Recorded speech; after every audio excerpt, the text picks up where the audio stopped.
Hello, welcome back to the Mr. Arsenal podcast for another Arsenal Watchalong European match day. I think now four away to Molde tonight. You can see I'm joined by Melvin. How you doing, Melvin? Good evening, Ryan. Good evening. You all right? Yeah, not too bad. I do apologise for being late. I was literally serving up my dinner as it took longer than what it was meant to take. But yeah, that's why I'm late, doing the gammon and all that. Looks like we're playing two up front, doesn't it?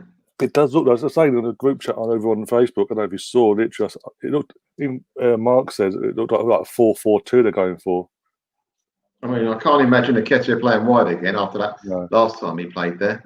It was absolute catastrophe, weren't it? Bloody hell. Yeah. Poor guy. Oh, dear, one sec.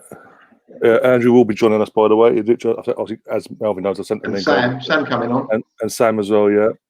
I sent the link, so just wait for him to join us. And when I hit backstage, I'll put him into the chat. But yeah, I'm pretty confident, even though it's obviously a weaker team than what we'd normally put out in a normal situation, but we are putting a strong team up with a bit of youth there as well, and Balogun on the bench as well. In the knockout stages of the round for you, to be honest with you. 32. Right. You all right, guys? Have a great deal of good, you? on this game. Hi, Melvin. Win their domestic title. Right. All eyes on They're just they're on the pitch, just lining up now. Tonight. Yes. Right, Just a bit of redemption after that red card and subsequent public apology at Ellen Road in the Premier League on Sunday. What do you make of the lineup, Melvin? Well, they make three changes from the side that were beaten in North London. They are able to welcome back their Disappointed that Smith Rowe's not playing. I'm a bit. I put it on Twitter when I first saw it. I'm a bit confused whether we're going to be playing like a 3-4-3 or a 4-3-3 because of Pepe. I mean, Pepe going to be part of the midfield then, or I don't know. Well, even some people in the Facebook group are saying like 4-4-2 maybe with Eddie and all that. But obviously, Pepe, as you said, is the one that's thrown everyone off. Yeah, I mean, they're on the telly now. They've got 4-4-2. They've got 4-4-2. Well, it's just interesting, isn't it? Yeah, it is interesting. I mean, I was talking about maybe potentially playing like a 4-4-2 before, but I said there's be highly doubtful whether Mikel Arteta would do that because obviously he's like a hipster manager, isn't he? And 4-4-2 is pretty old-fashioned. But yeah, it'd be interesting to see how it turns out. But yeah, I would have loved to have seen Smith Rowe play. But anyway, let's go. We support the lads. Let's go and try and get a decent performance tonight. The pitch don't look very good, does it? No, it don't, does it? Well, 3D pictures, isn't it? Yeah. Oh dear! But also, on my screen, I've done a minute silence for obviously Diago. Yeah, same here. Did you hear Arteta's just pre-match interview just then? No. Oh, I don't know what's going on with him. I really. What would you say? I don't know. He looks. He's not his normal smiley self. He very sort of looks peed off just to be asked questions. And he said about Pepe. He apologised to the players, to me, to the fans, blah blah, and I have to back him. He says I have to. Yeah, it's only got an opportunity to get that momentum back straight away. Martin Keown was saying in the studio, will they play with the back four tonight? They have them on the back four. I think 4-2-3-1. I've never known such aggravation over an Arsenal player getting sent off. Like it's never happened before. I'm really quite upset about the way that he's being treated personally. I don't care what anyone says. I don't like it. He's been ostracised, and by it's openly apparent that the manager don't like him, and he shouldn't be like that. I don't like it at all. Well, it was a sort of similar situation to when Emery last season. Emery just didn't want. Could have seen Emery didn't want him. He wanted Zaha, and he didn't hide it as well. Yeah. We on just kicked off on my one, by the way. Yeah, 15, 16, 17, 18. Yeah, I'm on literally 2 seconds behind you then. I'm literally 2 seconds behind. Big up Gunnar Michael in the chat as well. Also, guys, we will be touching on the news today that obviously everyone's been given their tier 1, 2, or 3. It's like half the Premier League's happy, half the Premier League's pissed. You're a minute behind me, gentlemen. Oh, Oh, God. wow. So I won't give you any clues. Still, unless I start crying. Yeah, exactly. No, honestly, I don't mind. Like I said before, I quite like knowing what's coming up. But If it's good, obviously, if it's good, yeah. Yeah, all right. Oh, dear. looking What quite about- promising at the moment. Yeah, what have you made of obviously Granit Xhaka's obviously starting. We ain't got the armband tonight for the first time for a while. Laka's been given the armband, hasn't he? Laka, really? Laka's been given the armband tonight ahead of lots of Granit. And David Luiz as well. You've got to think about that, haven't you? Yeah. I don't know. I think too much is made of the captaincy nowadays anyway, personally. But Especially in our team. it is an interesting one. The reason I think I'm bringing it up more so is because obviously with everything that happened the other night with Tierney, Jack and the Leeds player and all that, the aftermath of being our fan base, has been the media about who's a leader, who's a proper leader, who's this, who cares, who doesn't. And usually It's an interesting one. Because usually when Fabian doesn't start or he doesn't play, we should have had that. the armband goes straight back to Granit. It does, yeah. It is interesting. Maybe Granit's got a sore bicep or something and don't really want to put it on them.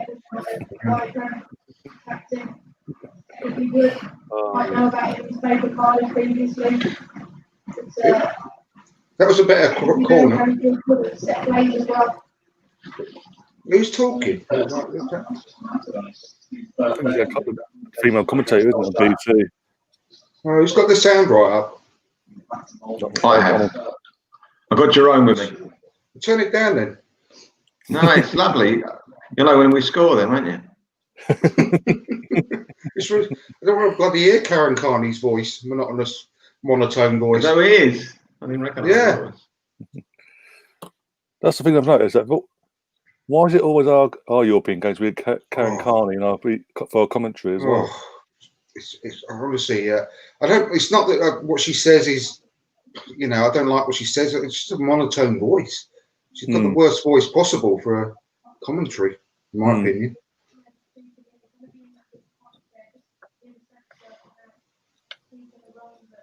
Melina's got a message for you, Andrew, by the way. I'll put it on the screen there for you. Oh, thank you. Yeah, thanks, Miss Melina. It was really enjoyable. I don't know whether you managed to catch it, Ryan. It's very irritating that he couldn't hear me, so I couldn't get involved in the questioning very much. But it was a fantastic show. He's a great lad, great guy, and going to do a second one soon. Because I mean, literally the time flew, and so many things we didn't get a chance to ask him. So yeah, it was really, really good. And thank you. Yeah, thanks for that comment. Oh dear. It was Graham Mix, as you said.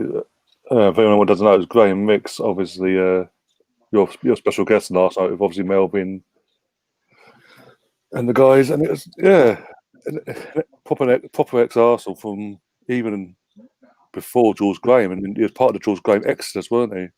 That's right. Yeah.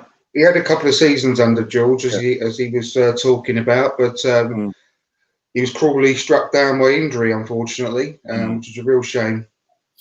But I mean, some great stories and it sort of brought around great feelings, didn't it, Melvin? The things we were talking about, and Highbury and stuff like that, and really, really nice. Nostalgic what trip. choose Arsenal out of all the other clubs. That was good. Excellent. Yeah. Apparently, Leicester 1-0 down already to Braga. Really? Oh. That's what Mark in the chat saying. He's got all the games. Did Liverpool get beat last night? Yeah, lost 2-0 to Atlanta at Anfield. That hasn't come up at all. Blimey, I've not. I didn't catch up with the results yesterday. Actually, amazing that hasn't been mentioned in the media, but if it was Arsenal, not at all. Not at all.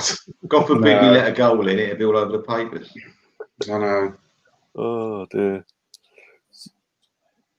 Well played, Louise. Started few minutes in, we started off all right, actually. Most of the games have been in their penalty area, basically. We have, yeah. Very positive. Again, you know, why the hell we can't play like this in the Premier League, I don't know, but there you go. It's nice to see. I prefer watching the Europa League at the moment than I am the Premier League. So. What's the bench? The bench, I'll get the screen. I'll get it on the screen. It's a wooden thing that they all sit on. All right. Big long thing. One sec, let's get the Arsenal site. Where is it? There we go. Get past there. Oh, that was good. Don't cut through us there. Bench, we've got Macy and Hein, the goalkeepers, on the bench. Bellerin. 2 goalkeepers. Yeah. You have to in Europa League for some reason. Don't know why, but yeah. Bellerin. That's a Bellerin. great rule, that is. Yeah. I know. Yeah, Hector Bellerin, Kian Tierney, Rob Holding, Ceballos, Smith Rowe, Cottrell, Azez, and Balogun. That's quite good. All right. Well, at least the kids got to use their passports. This is the thing. Arsenal this week have made such a big deal on their social media about taking the likes of Smith Rowe, Balogun, all the way to Molde. They're travelling with us. You'd think they're going to start, and they obviously just come out with like, what was the point of it? I know. We could have given it to Willett. Then. Maybe they might get a run at the last half hour, 3 minutes. But going back to the Liverpool game we mentioned on, Mark Green says Liverpool were awful. Four shots, not one on target, and played all the big guns: Mane, Firmino, Jota, and Salah as their attacking forward. That's a bit mental, isn't it? Considering they won 5-0 away, didn't they? Yeah, they absolutely obliterated Atlanta away from home. Yeah. You'll see Pepe in a minute. Oh God! Getting in a great position. Going by your tone of voice, as they say, is history. History repeating itself. Oh, You'll be out there in a minute. I'm literally on 8:06:07 with a throw in with Cedric taking it. You're over a minute, as I say, over a minute. Oh, nice ball by Nketiah for Pepe. Yeah, see it now. Cuts in and gets tackled. Okay. Oh dear. I get a sense of optimism, Melvin, there. Everyone, it looks like they're all wearing the wrong boots and all. Have you noticed? They keep slipping all the time. Just little slips as they're moving their feet. I think they actually have correct boots for the actual surface. You'd think, yeah, considering modern day football and all that, these sort of things. Mad. Healthy. And Nina says in the chat as well, Melvin, we are looking forward to hearing your memories of 40 Towers next week. Okay. Okay. It's a battle in the Ratatouille.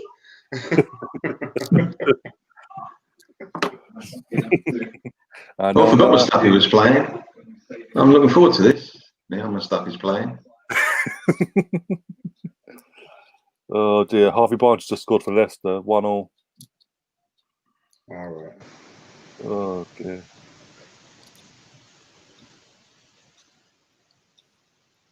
Did they kick off at the same time, or? Yes, same time as us, yeah.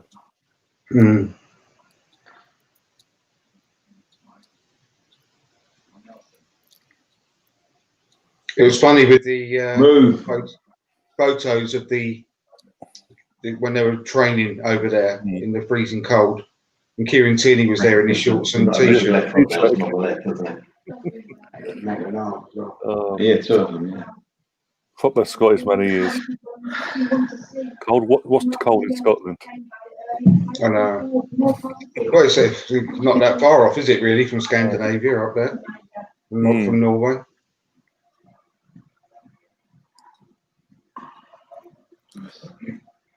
Manoeuvring team selection.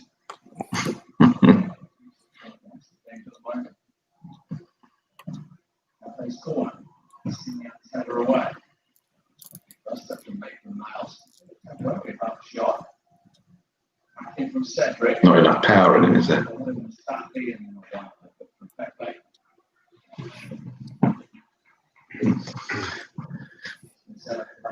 I'm liking Reece Nelson at the moment.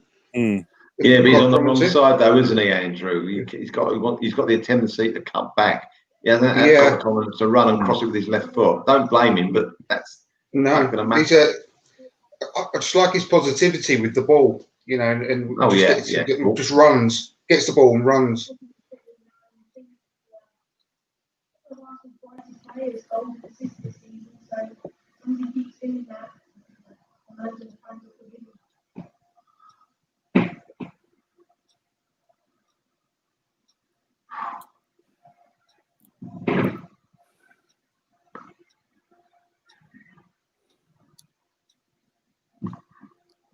Why didn't Maitland Niles hit that then? Nice. Poor shot. Yeah. Oh, is that Pepe? Yeah. That's they're throwing it. Absolutely, he started fire. 13 or so minutes, everything positive has come through Reece Nelson. Why does the television keep showing us people that we don't know with masks over their faces? I know. Weird, isn't it? Yeah, if they're people we know, fair enough. But it must be Norwegian cameras that they're using the pictures from. And they must be known to people over there, maybe. That's what I was thinking. We've seen a lot of that next Thursday when it comes to the home game against Rapid Vienna. With our 2,000 fans that were allowed in, but they've got to be sat away from each other. They can't chant, they can't sing, they can't do nothing. They've got to sit there and shut up. all lower tier it's going to be, isn't it? Oh, that's nice. Oh, they're only opening the lower tier. Lower tier and club level, yeah. Is that it? 2,000? I thought it was 4,000 were allowed. No, 2. They're allowed. They're doing it for 2. They're all lower tier only, and none of the seats are facing the pitch. Because London fell under tier 2 today in the government's ranking of everywhere. So all London clubs only allowed 2,000. Liverpool are allowed fans in, 2,000 fans.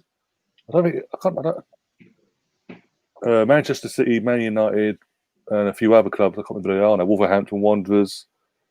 The 10 Premier League clubs, I can't have any fans in it all. They've fallen under tier 3. And well, that's madness.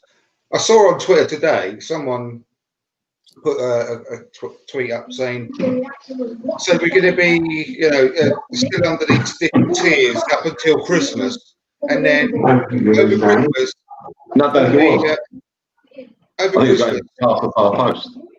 all the lockdown is going to be just like completely got rid of for 5 days over Christmas." From the 24th of December to the 28th, it's completely free. So it's the coronavirus not allowed to infect anyone during those 5 days. Having Christmas off. It's having Christmas. It's having Christmas off and Boxing Day and all. Yeah.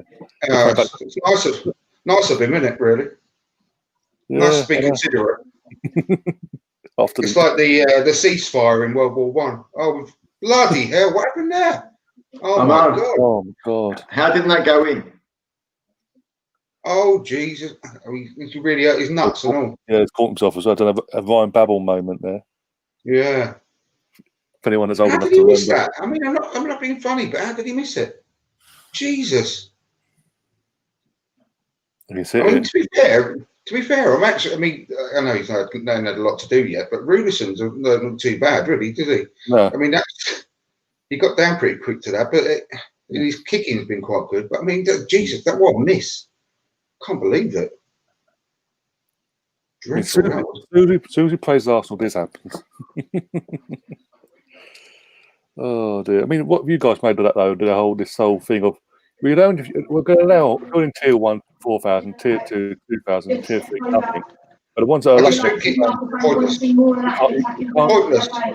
You can't have a drink. You can't have anything to eat. You can't take water with you. You've got to sit down away on your own, away from everyone else, and you've got to be like you're at home, basically.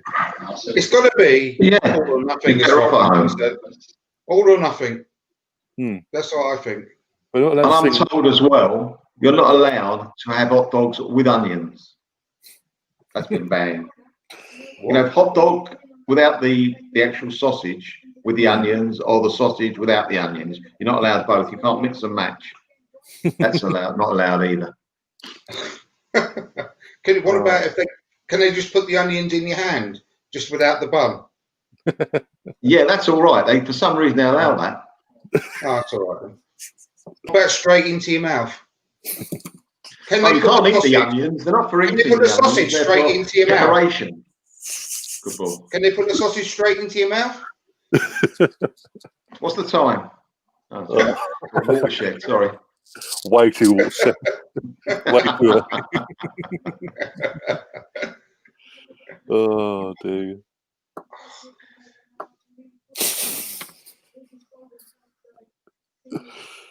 Oh dear. I went to the doctor's today about my shoulder. I've got a load of shoulder pain today. Well, not today. I've had it for ages. But I went to the doctor's, and the doctor told me, if you can afford it, what I suggest is going to some private physiotherapy. That's what my GP told me. Fair enough. That's really good, isn't it?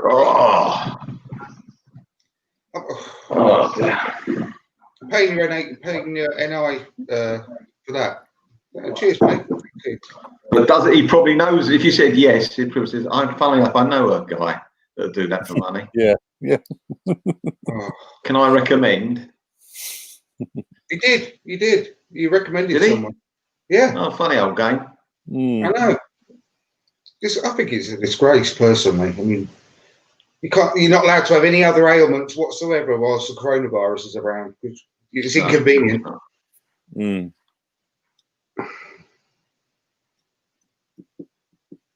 I can't quite believe he missed that. That's unbelievable, that was. What about Nelson's miss? I ain't seen that yet. Was that just coming up? Have I missed it? Yeah, you probably missed it. It was over a minute ago. I think it was put through by Nelson. Not Nelson, by Niles, Maitland Niles.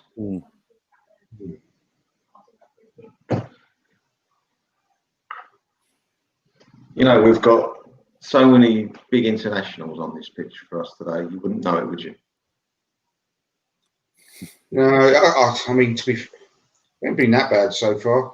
But I think the surface is absolutely horrendous. It's just really bad. Really bad. I'm not blaming that completely, but it is really terrible surface to play on. No, Mark in the chats, by the way, is asking Marvin, can he turn down a Karen, please? Exactly. Oh dear. Apparently, Celtic got 1-0 up as well. Edouard with the goal. Who were they playing? Lisbon, I think. Sporting Lisbon. Okay. Away from home as well. Yeah, it's pretty decent. They're having a pretty poor season, really, aren't they? Yeah, they are. Come on. Where's Lacazette? For once, Rangers are one of the league, not Celtic. Yeah, but they've got 2 or 3 games in hand, I think, haven't they, Celtic? But they're still not doing great. No, their manager under pressure, isn't he? Yeah. It's because this is their 10th in a row season, isn't it? Yeah, they would win the title this year. It'd be the record-breaking 10th season. Yeah. How many points are they behind Rangers? Last time I heard it was about 9. But I think they have 2 games in hand. Yeah, but I think they've got 2 games in hand.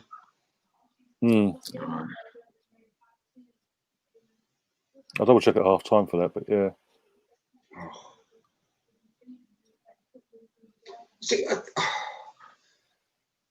this is what I really don't understand with Lacazette. Why is Lacazette tracking all the way back to our box? Why? What's he doing it for? That's what I'm doing my head in about him. He can't be told to do that. Oh, God. Pepe. exactly what we want to see. That's exactly what we want to see from him. Did everything right until the finish. Oh, Unlucky. That's what we want to see from Pepe, though.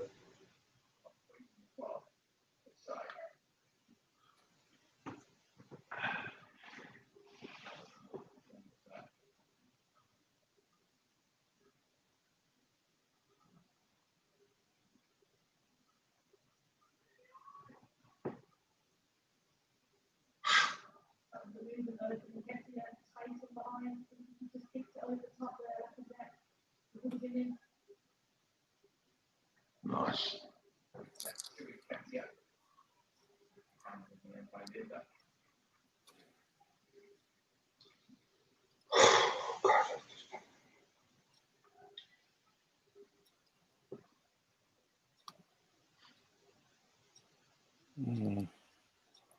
Also, I was going to say before, literally, there's rumours that we were close to agreeing a deal with San Etienne to send Saliba back to him for the rest of the season, back in from January to the end of the season.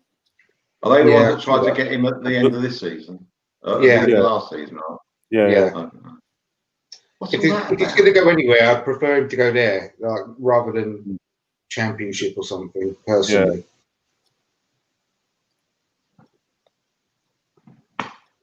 oh, that was one of my really good ball there. It was Pepe for a second. Right ideas for wrong execution, but again, it's all positive down this left-hand side. You've made a Larson. Oh, Sparta Prague, sorry. Lacazette's been doing really well in and around the box. That's where he should be. Oh, yeah, Celtic are playing Sparta Prague. Thomas Rosicki managed Sparta Prague. Oh, right. Come on, Thomas. Yeah, exactly. Didn't know about that. Didn't know he was manager there. I didn't know until literally a few weeks ago. Someone put a post out on, I think it's Facebook. And they were talking about, because he was talking about why he wears a long coat and all that. He's basically, his inspiration was Arsene Wenger, basically. Yeah. He was a terrific player, wasn't he? Mm. Yeah, he was a lovely player to watch. Again, another Really one. Really graceful around the pitch. Yeah, another one I got ruined by injury. Yes, he was out for over a year, wasn't he? Oh, yeah. I think, again, that time we got that big injury, as you said, out for a year, we was in a title race as well. So I think if he hadn't got injured, I think we'd have just got over the line that season. But there was someone else at the same time, wasn't there, injured? As Rosicki. I think Was it Van Persie? Or was it Eduardo? Probably Van Persie as well, because Van Persie was constantly injured at Arsenal, apart from 1 year. Yeah, probably. Yeah. He was always bloody injured. That's it. Yeah. But when he got injured, Thomas Rosicki, he was only supposed to be out for up to 3 months, wasn't he? Yeah. And it just kept going back and back and back and back. Yeah, constant. It's literally, he'll come back and he'll get a little knock, and that'll be him out for another few months and another few months. It's a shame, really. He gave some good moments. Obviously, the FA Cup third round win against that lot with his goal from deep in our half. The goal in the terrific. The first minute, it was a fantastic goal. Yeah, that one against at their that one. That wasn't a cup. That wasn't a cup. That was a league one. That was the 2014. Yeah. 2014. We held on for about 90 minminutes, didn't we? Yeah, literally. Yeah. Okay, we've got the goal. You're talking about the one where he dispossessed the left back. Danny Rose, and then literally Carl Walker in tracking back again. Was that? If that was a fair tackle, that was a fantastic tackle. But it was a good tackle. A bit dodgy from. It was a tackle from behind.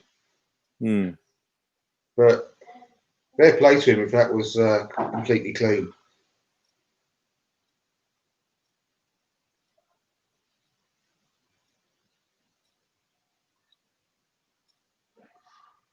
Sam's not happy in the chat. He just joined us. Did send you a link, Sam.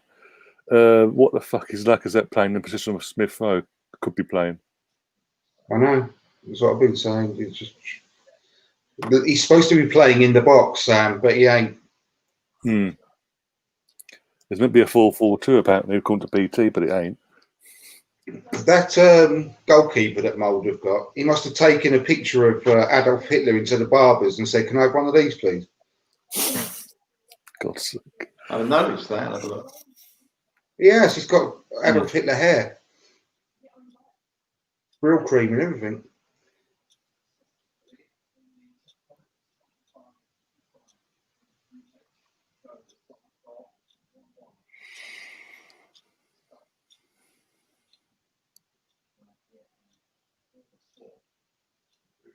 It can only be, obviously, with regards to Lacazette, that he's trying everything to try and get him to play himself back into form. Oh, lucky Eddie.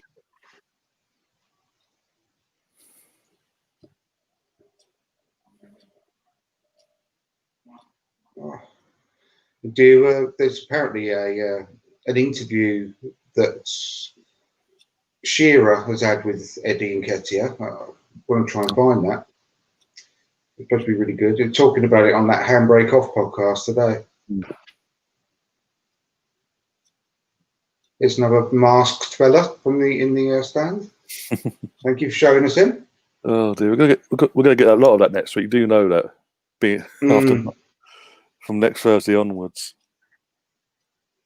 It is pointless. It is really pointless. I know the clubs need some cash, but they're not going to get much money from 2,000 people. And if it's not every club can have people in, so that's not fair anyway. And No. I just think you should just wait until we can have everyone in. Just all or nothing. Yeah, exactly. Yeah, exactly. Especially and actually allow them to do things other than just sit there in silence. Because what's the point? It might as well just be behind closed doors still then. And also, I realised obviously earlier on today as well, after the news was all breaking, what have we got in a couple of weeks' time? North London Derby at their game. Yeah. So we've got to their place with 2,000 of that lot there.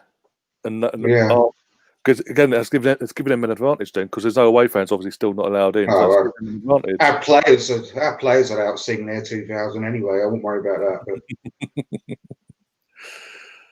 Oh dear! Imagine that. Imagine we actually win that now, just to spite them. I think we will.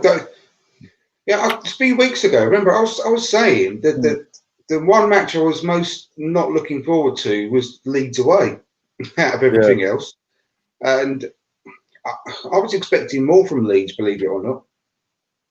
You know, when we were doing the watch-along, I wasn't that upset about their performance, if I'm completely honest. I thought we were all right. I think it was a decent away performance against a very strong attacking team. Got a head injury in the game. David Luiz for us, and then number 5 coming together. Yeah. He's had a bit of a rough game, hasn't he, that number 5? He's done his nuts in, now he's done his other nutting. Oh, dear, got to run out of him soon. At this rate.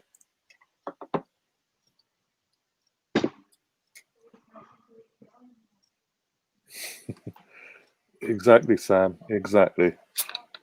Lock bias up and throw away the key.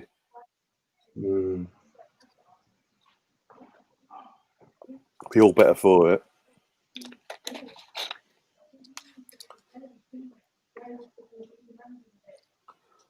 I've got a water break now, apparently, while they're having David Luiz is facing some treatment. Oh, Tottenham playing Ludogorets later on at 8 p.m.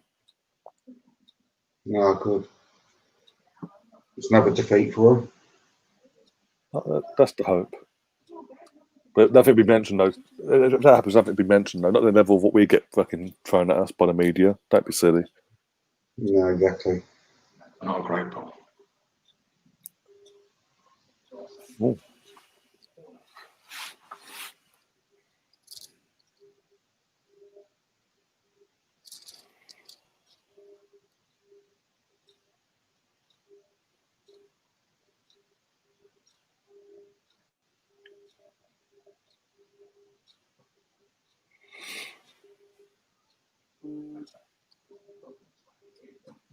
Who could he see? For nothing to aim, he's got 2 small people in the box.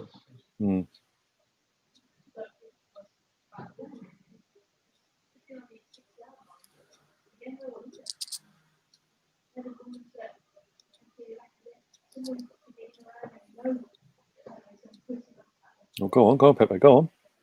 Oh, lucky. Got a throw-in out of it.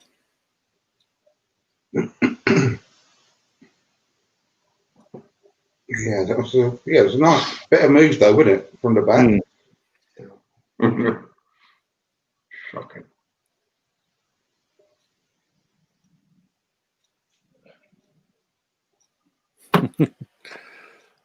When did you do this? When did you do this, Melvin? Apparently, you've promised. Going to Manu, you promised us all tickets in the Emirates for Christmas.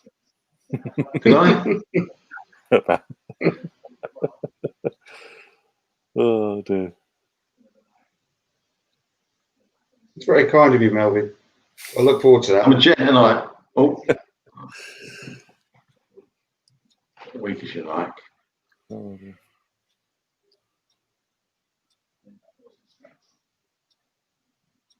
Yeah, I've got to agree with you here, Mark. Literally, he's saying he won't be going to the Emirates until there's at least 40,000 in the stands. 2,000 is just pointless. Yep, totally agree. Totally agree.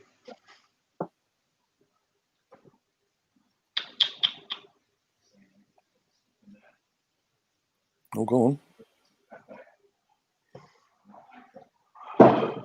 Get rid of it. Pass it. Oh, that's what? nice. Oh, is it pass it to the guy that's on the floor? Yeah. Well, unlucky. What did Lacquer intercept that for? Well, his touch. Look at the touch as well. That's awful. Oh, mate. Oh. Pepe's he's linking up quite well there on the right with Cedric then. It was very good.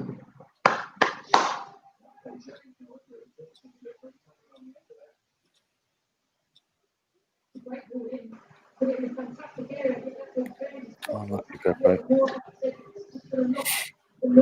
He never defended the ball, did he, Mustafi? No. Never attacked the ball at all. Not sounding good by the sounds of it. No, just They had a very good cross come in. We'll look at Mustafi, what he does with the guy that heads the ball.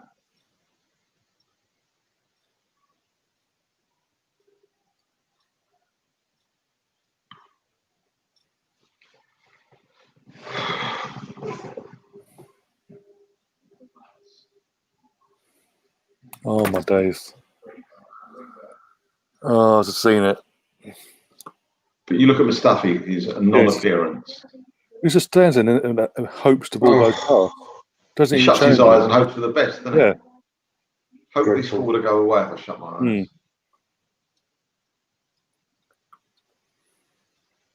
absolutely rubbish defending.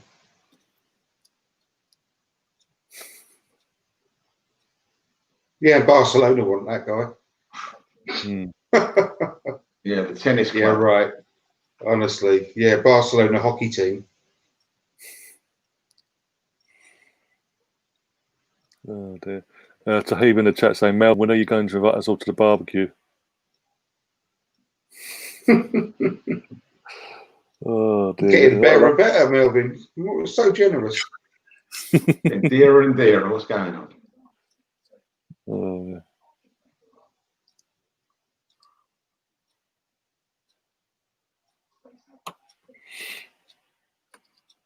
Oh.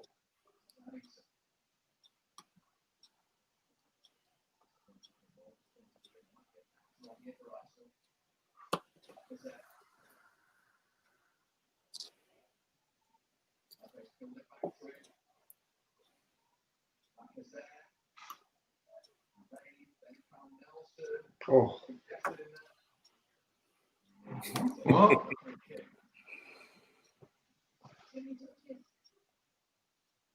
Let's see where that was given.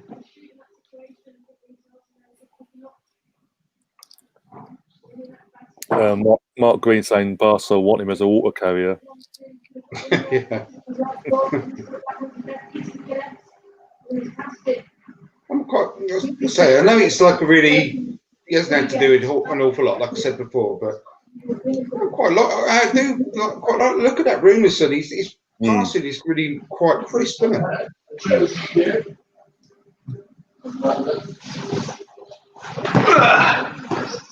Bloody hell. You're right, Melvin. No need to call a doctor. Just get yourself organised. There we go. Oh, why didn't Lacazette have a shot with his left in the box then? Yeah, and even Nelson has hold on to it a bit too long. It's also with confidence. That's why. I know, but everyone goes on about, Pepe's just so one-footed. He's useless because he can't use his right. Oh, I know. The same goes for right-footed people with their left, you know. And he should have had a perfect opportunity with it. Curl that in with his left then. Mark Melvin, you'll get a lot of love tonight. Well, I must have missed that one. What is it? Mark Darby saying Christmas dinner at Melvin's, I've heard. Hey, well, there's no social distancing, that social bubble from the 24th to the 28th of December in here in the UK, so why not? Well, exactly. The coronavirus Let's go for it. Coronavirus is on Christmas break. Well, it's worked hard for the last 12 months, so. Yeah, exactly. Yeah, deserves a time off. Oh, dear goodness.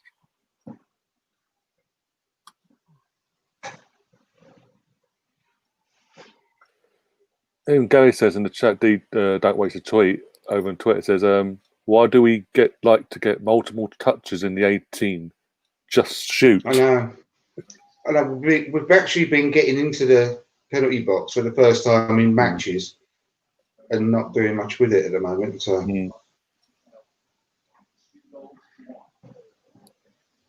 We've had some, from very decent moves and nice interplay, but yeah, it's very frustrating when we don't shoot.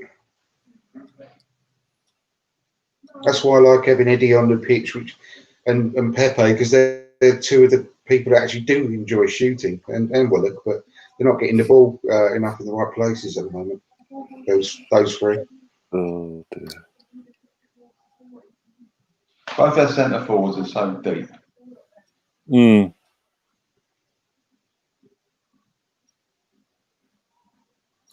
Yeah, well, we haven't got the ball. It looks like 4-4-2. Please.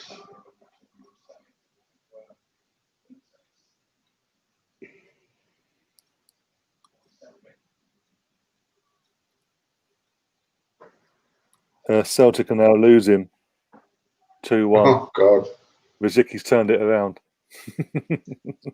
blimey. Yeah, but Tactical master Thomas.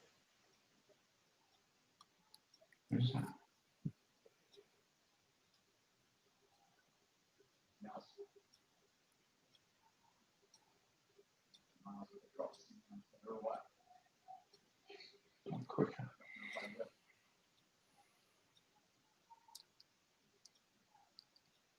Nice. Yeah. Come on, move the ball quicker. Just stand there looking around.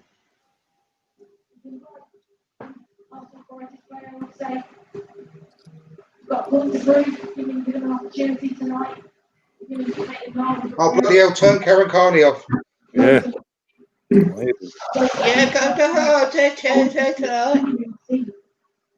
Oh, got an Arsenal fan there. Yeah, I know. Can't believe that. How's he snuck in? Oh, yeah.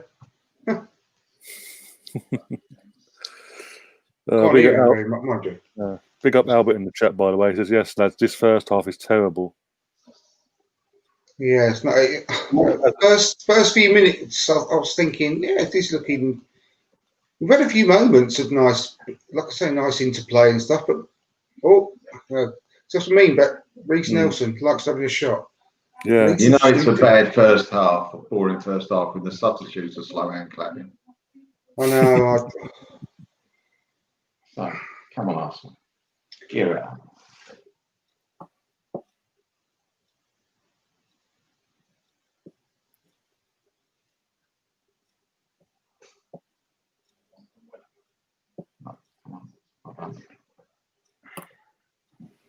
Too much, Will. That McKesson, too much. Should have released it when he had the chance.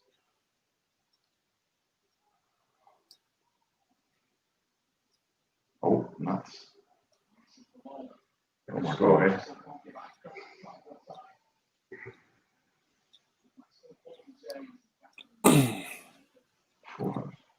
That's one of those ones that could have flown in the top corner. Mark saying in the chat, could somebody explain why Laka is starting ahead of Balogun? And honestly, I have no idea. In terms of current form, I have no idea. I know. I'd rather have that Balogun any day of the week, or Muller. But he wasn't brought, was he, Muller? This is another move. We're trying to sign Balogun down to a new contract now and convince him to stay. The only reason he wants to leave because he ain't getting any game time. So I know. Doesn't make sense. I think he'll come on.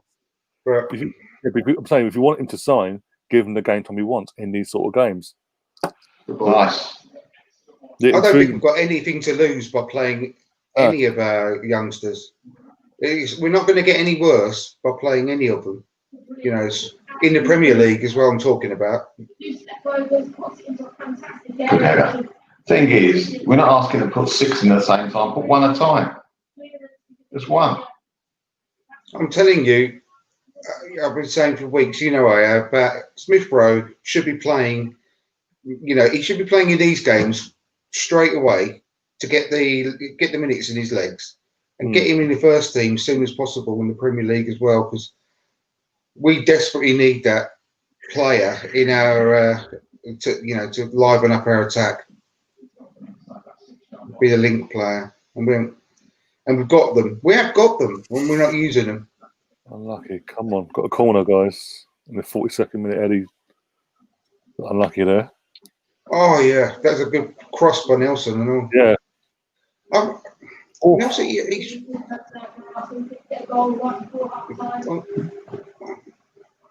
I really like him, Nelson, today. And that was a good cross. That was.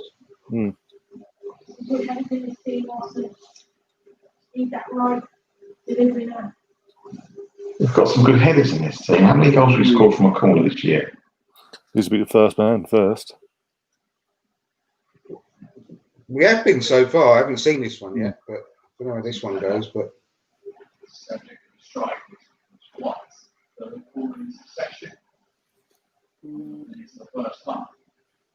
Goes it in. Oh, it's literally another corner. The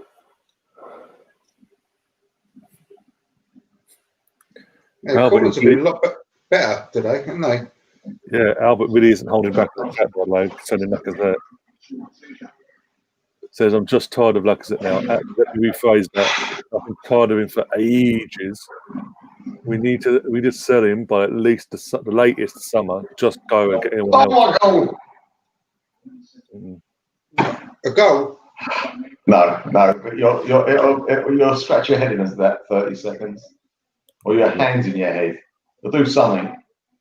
I don't know, bro. I can because my shoulder's quite painful.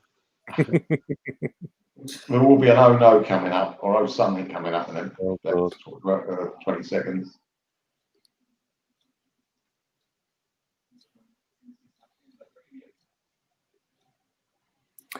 Molina's not happy, but so I'm assuming this isn't a good thing.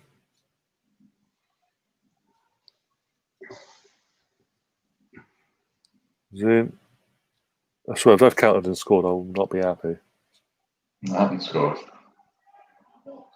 Oh, Van Arsene, what are you doing, man?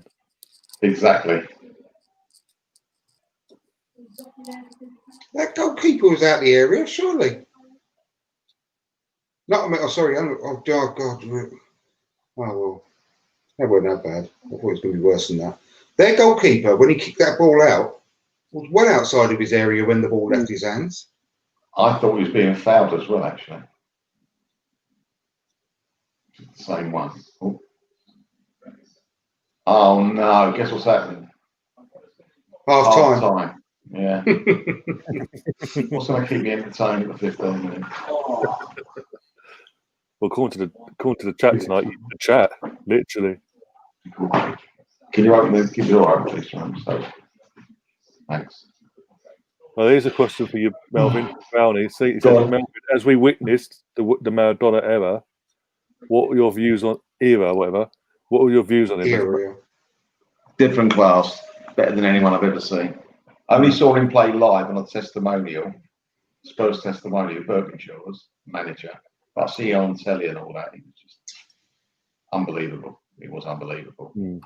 And if I work with a few Argentinian people, and they're saying that he is a god in Argentina, Messi, they love, but Maradona is a god.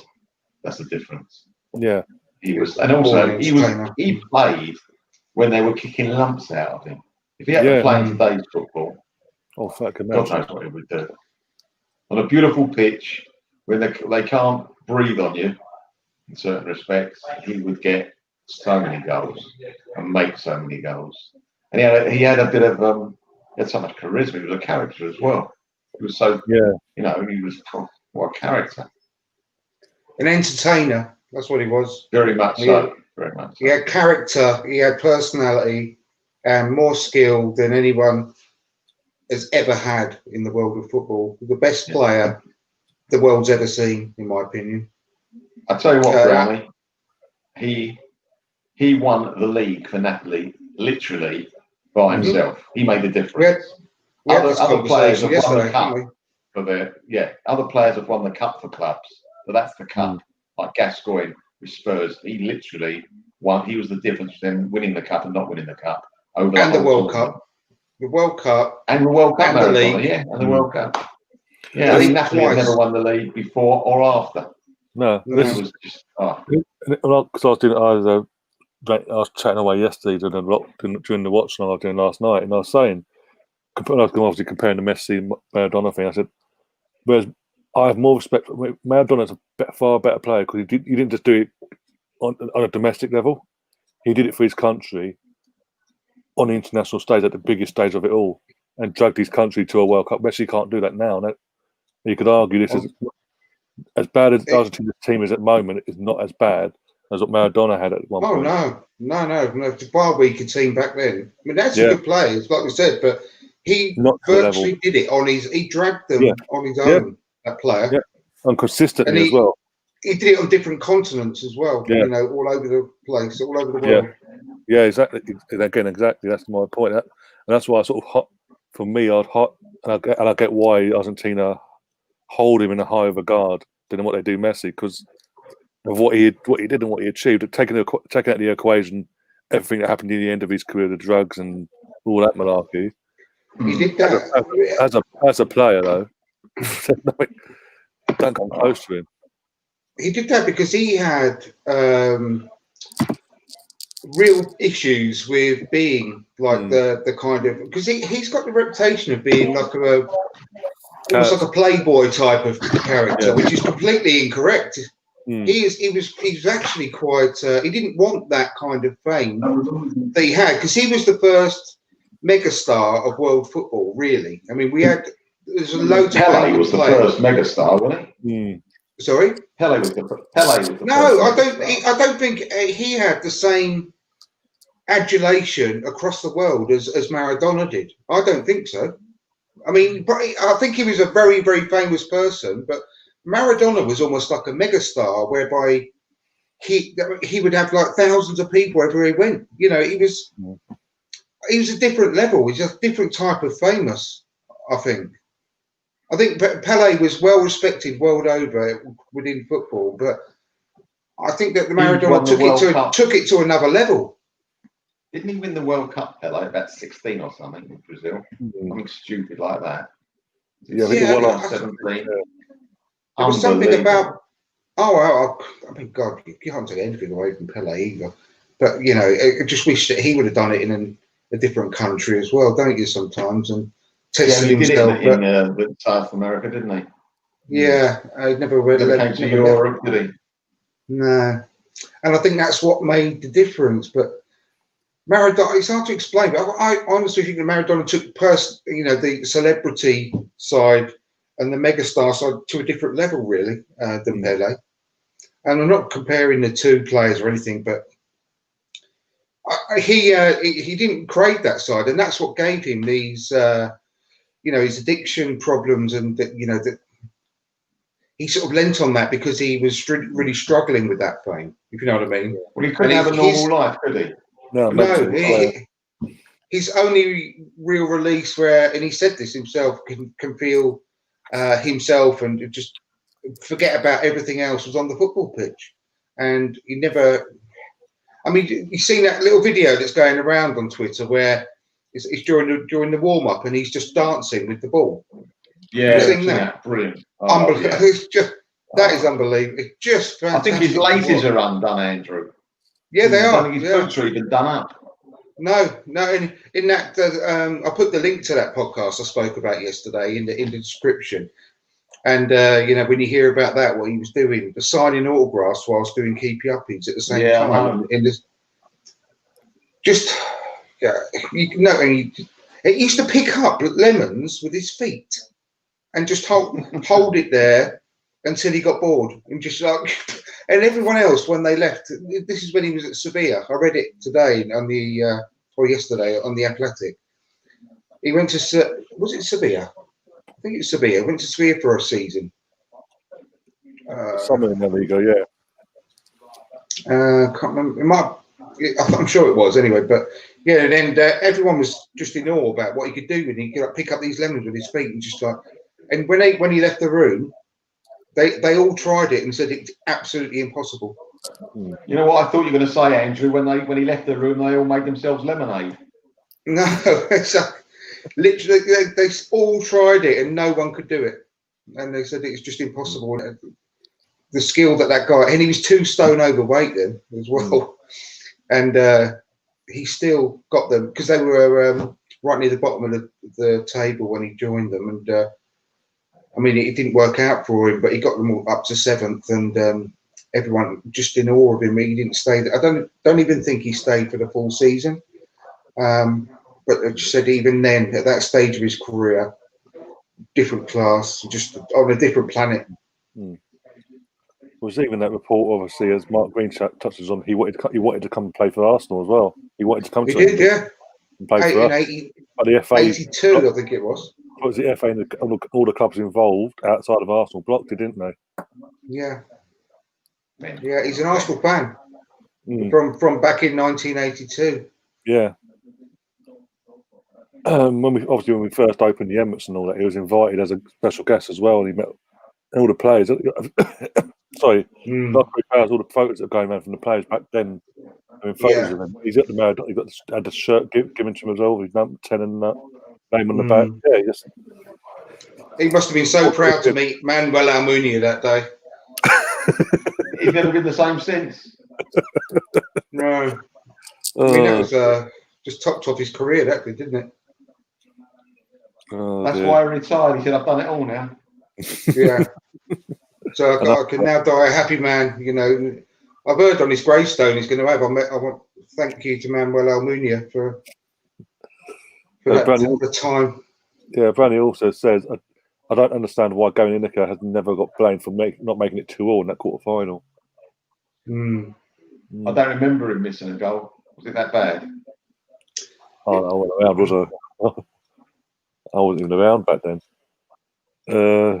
Well, this is a new one for the channel. He says, I say get Pepe out and buy someone new. You know, it's not easy though, is it? When you know what it's like? You bought a car on credit and you can't sell it because you don't own it. So how are you going to sell it? Yeah, you've got to pay off the credit first. Yeah. I don't know how that works out. It's not just that.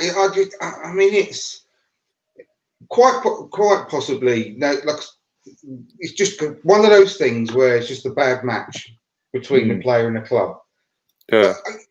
I don't understand how people honestly think he's useless by watching. You can see his skill. It's just that it needs to be brought out of him. I don't care what anyone says. When you're a manager, you have to manage different people in different ways sometimes. One size doesn't fit all with the way that you treat people and train people and coach people and motivate people. And some people do need different, I'm not saying special treatment, but you need to, when you've got a player like that, and we have to invest in him because we can't keep throwing players away and letting their value go to nothing when you've got so much money invested in them. So you actually have to try and get the best out of him to maintain some kind of value, to get something back for him. We've got a question tonight, gentlemen. Yeah, I've got a question from Alina. Alina saying, Melvin, Andrew, and Ryan, if you could spend quarantine with one subscriber in this chat, who would it be and why? Melvin, go ahead. I plead the fifth.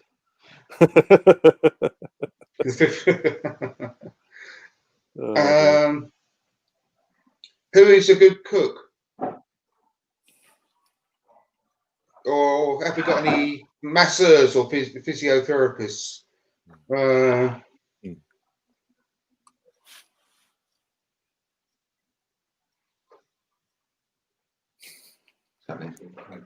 What do you have to say?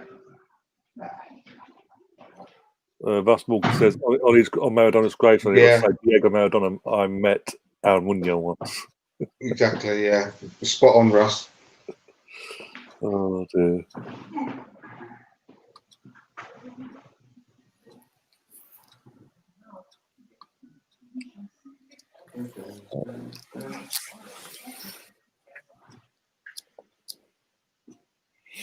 Oh, dear. I was waiting. Oh, we've got adverts now. Wait for the game to go back on. Yeah. I'm going to go get some fresh air just quickly. Yeah, I'm no going to go and stretch my legs. Yeah, no worries. I'll be right back. Keep talking on a couple of minutes. I'm just going to get fresh air.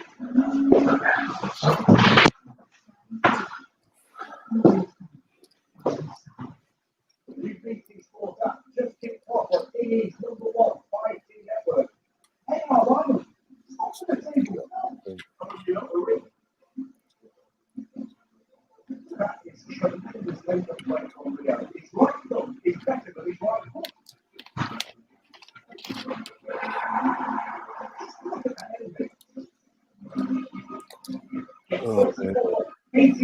Big up Dawn, by the way. Big up Dawn.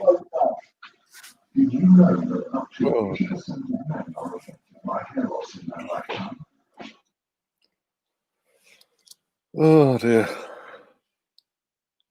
Yeah, I'll keep that on the screen just for Andrew when he comes back. But yeah, big up Dawn. What happened the other night? Well, was it last night or last night? Are you playing tonight? I don't even know. I'll be honest. Well, Smith Rose win up. That's really good. We need something.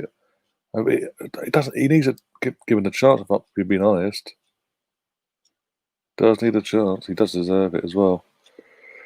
Let's check things out over on the channel. See how we're doing for numbers and all. 25 likes. Cool. 12 viewers. Oh dear. I think 9 now apparently. Oh dear. Do.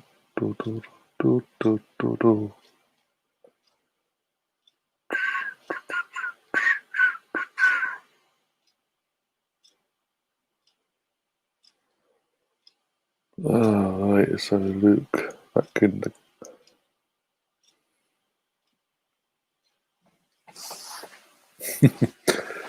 Oh, man, so I'm going to need to go and watch Boca Juniors next year if anyone fancies it. Oh, dear. We need to be allowed to travel there first. What we do know is that Tottenham are going to do the best of the Arsenal game here for us. That very out makes his first start here at he will need to impress his manager. But how can Arsenal impress us in the second half? It's time to find out. Could be some signs. Yeah, Smith Rose apparently warming up. But you can see the highlights tonight on 10:30 in the Europa League. Great from the details of the substitution. Then hand back to King Power. Arsenal goes underway. We've got Holding on. Holding's on. I'm holding on, okay. Who for? Louise. Oh, God. So we've got Holding and Mustafi. Oh, great. Laurel and Harvey. Oh, dear. Going to be a long 45 minutes by the looks of it. In that case. That's Jose. That's it, Jose. Wear the face mask, but not wear the face mask, but not over your nose, and take photos of your own stadium. Mm-hmm.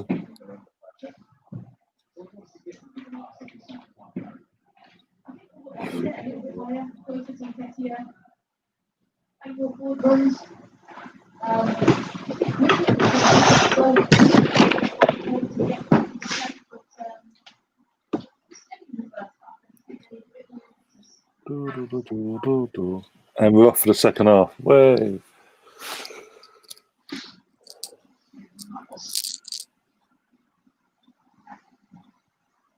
Oh, bloody hell. Come on, guys. Come on. Do this. Let's qualify. Please. Well, we're not. Was it 3 games we played so far, isn't it? Yeah, 3 games, 3 wins. Up till tonight, obviously. To be fair, we should be getting maximum points in this group anyway. With the players, the squad we've named and all that. But hey.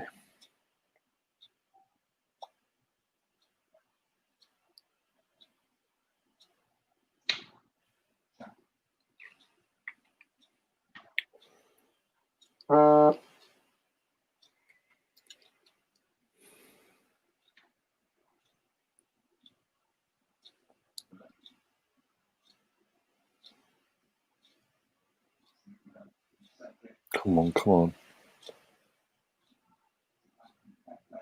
Go on, Nelson. Go on, Nelson. Unlucky.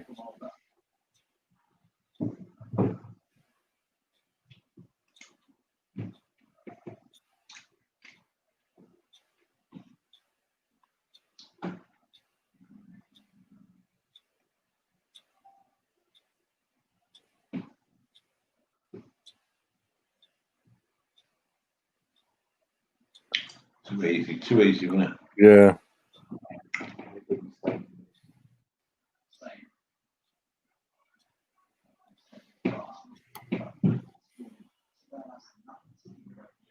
Come on. Better than this.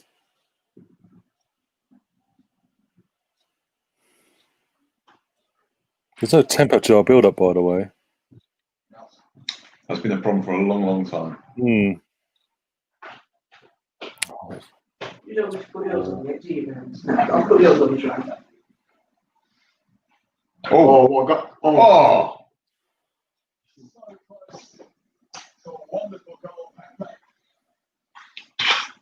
Sure. Come on, we can do this. I'm literally about to see what you saw now. Then You'll be clapping, not a goal.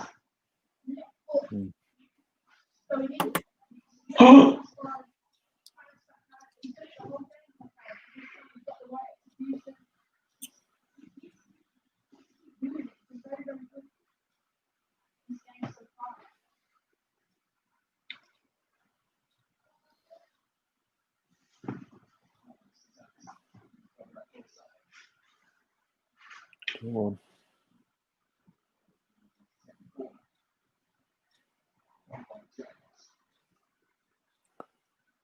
Pop. Oh.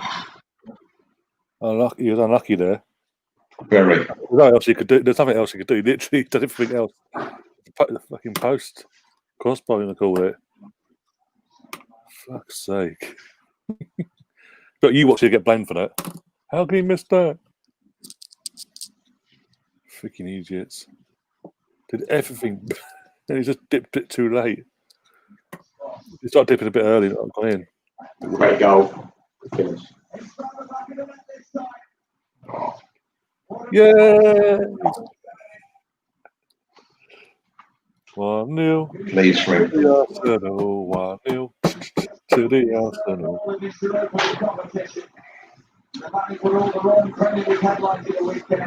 The one Arsenal fan there tonight, if he celebrates, he could get ejected from the ground, they reckon.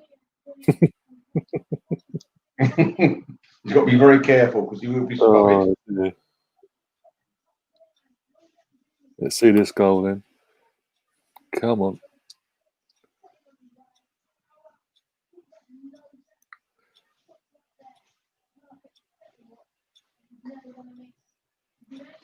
Andrew will be happy as well. He goes back, go on, have a walk. Oh, that's naughty. Oh. Enjoy that, Ryan? Yeah. Brought it down and it just, thank for get in there. I'm happy for him though, after all the crap he's had to deal with as well. Talk about timing. Does that goal count? Well. He got sent off on the other day. Does it count? I saw it. Fantastic. Oh, great goal. Fantastic. That's what you get from Pepe. That's what you get from having good players on the pitch. Well, he just missed literally about 30 seconds prior to that. He had another shot outside the box, and it just dipped a bit too late, and he hit the crossbar and came back out. Oh, I thought it nearly hit the underside of the crossbar. Yeah. Give it. See that? Not much of a celebration from Arteta.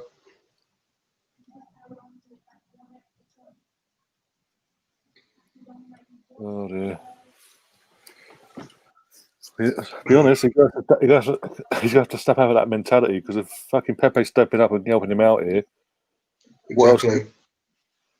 He needs to sort of follow his ego. Really has. He's gone about, treating everyone the same. He's clearly not.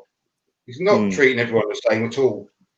And he's got something against Pepe, and it's not. If you put people out, keep putting people out of the team all the time, it's just going to make the team worse. It's a detriment of the team, and it's not good management, is it? Really? No.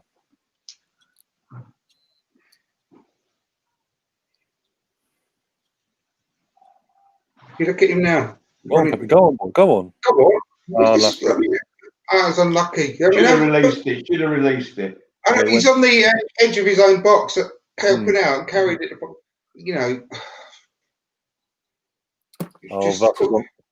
Russ is on one tonight. Richard, do you want to deal with this one?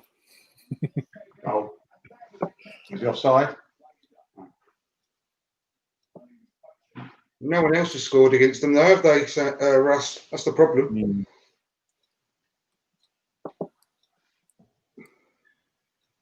How many did we beat this team at home? The thing is, though, with the goals that he's scoring, I mean, that weren't. He had players right in front of him. He got it into the only place at the goal where it could possibly go. Great finish. And the goals he scored against Dundalk, no one in the world could have stopped that. No one. No goalkeeper would have saved that. So, got to give him some credit for the finishes, no matter who he's playing against. Yeah. He's looking really lively at the minute. Go on, again. Go on. What's Lacazette doing then? Honestly, yes, it's in there. Offside. Yeah, offside. He causes havoc. This is what I keep saying about Pepe, though. No one knows how to cope. He just causes havoc within. Oh, I don't know. That wasn't offside. No VAR, is there though? No, it was offside. I think it was. His elbow was, which he can't score with.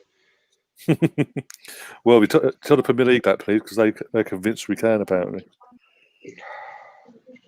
That's the second Europa League game in a row that a goal ruled out, isn't it? It was ruled out. Normally, that wouldn't be ruled out, but this is a two-tier game. Yeah. Oh, dear. It's mad. It's really mad. Going to be a lot more of them punts coming your way, guys, for the next few weeks. 2-0, going by Melvin's reaction. Oh, dear. Half scored it. I'll tell you what, we're playing really well this half. Look at the way we're moving the ball and actually running. Nelson, okay. Mark Green in the chat saying Nelson 2-0.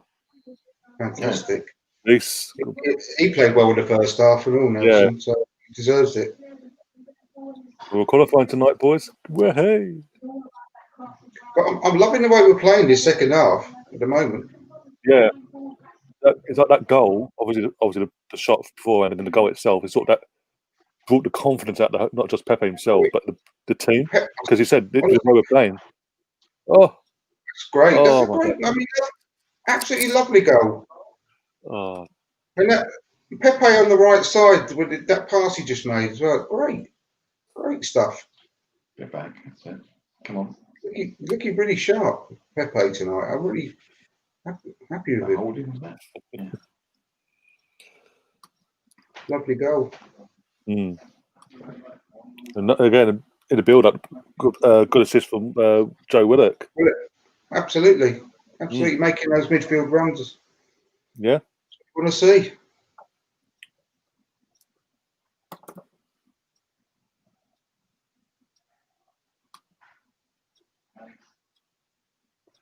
I don't know what's going on with Mikel Arteta at the moment, though. He's not looking the same man. He's looking like a man that's really pissed off and under pressure. Don't you think? Yeah, it does seem like that. Like, because obviously he clearly hasn't got the start to the season he wanted in the league, and it is what it is. Though, but things like the start we've had to the season, though, in the sense of the amount of games we've lost, it's going to happen to everyone as we've seen, and it's because no one's had any pre-season. No. How many games did Man City lose last season? More than that, and that's saying something. Crazy, wasn't it? Yeah. And they finished second. Yeah, they finished second. I know that we had those load of points behind in the end. It was just a crazy season, but they finished second in the league and they lost. They actually lost. I think they lost 2 more games than what we did in the league, but it was our draws that put us so far behind them. No, but it's still really early. We've lost 4 games. We just have a look to your left. Nothing to your left. Okay. Oh, what a poor ball. Had a check. Shocking. Was he offside, you reckon? Even so, he didn't know if he was offside or not. Bit of bad miss there, gentlemen. I mean, sorry, Mark Green makes a good point, actually. He said, I would start Nelson on Sunday. Going by this performance, I wouldn't be against it, to be honest. Well, you know why I think so? Because he brings a bit of energy. Yeah. He does. And his skill, and he looks energy, forward to go forward. Determination and all. And I really hope he don't just ditch Willock after 1 game either. Because that would really annoy me. Because it's just like he didn't get past the ball past him. Do you need a doctor? Oh dear. Well, I think our goalie nearly needed a doctor. Oh God.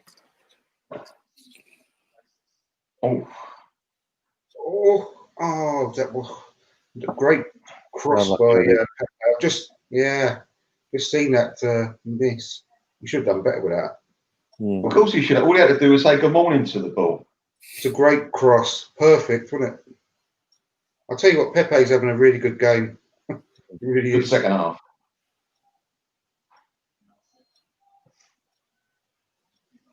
AC Milan just scored, by the way, against Lille in the other Europa League match. Early kick-off. According to John in the chat.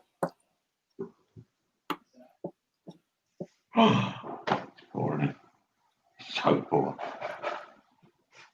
Oh, okay, yeah, I see what you mean, yeah. I see what you meant, Melvin, about the goalkeeper. Yeah. Well, that worked really. The lack of control of the ball, wasn't it? Who did he pass it to? Is it Mustafi? I think it was Rob. Holding. It was Holding. Yeah. No, to be fair though, it was a bad pass. It really was. And also, the hair got in Holding's eyes, didn't it? That's why he done what he done. It put him under pressure, didn't it? You shouldn't have done that.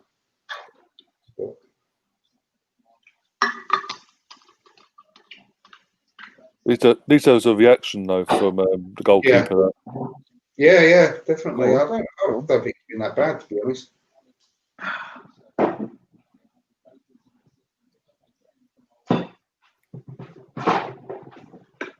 Two 0 to the Arsenal. Oh, that was quick. Something it was 0-0. Yeah, not 2 quick ones.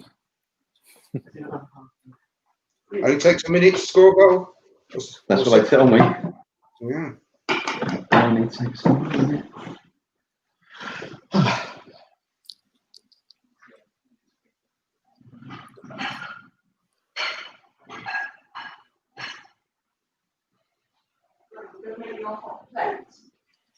You like milk plate hot, are you? Plate. You don't want it hot milk plate? No, thanks. Sam, about Xhaka's Manchester City foul, yeah. Well, it's at some point he plays. Half of the course. There's three things certain in life, and that's one of them. Yeah, definitely. But at least he checked his heart rate when he was lying on the floor. Xhaka's coming off. Xhaka. Coming off, yeah. Cool. Bring on it. Smith coming on. What's that? Oh, God. Bring on Smith Rowe, for God's sake. Balogun. For what Lacazette's done tonight. Bring me Ceballos on forward. 2-0 up. Bring on Aziz or Smith Rowe, for crying out loud. Give them some minutes. Exactly. That's a good kick.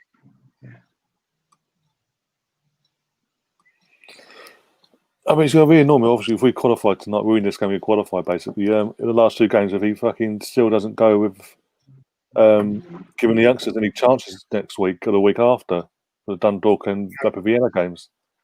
Why risk getting Ceballos injured? What's the point in that? Yeah, especially when we've got literally Wolves this Sunday and then Spurs in between another Europa League game, isn't it? Following Sunday as well, away. Especially on this pitch as well. Anything can happen on this pitch. You can twist your knee or anything. Someone's hurt. Maitland Knowles is hurt, as you say that.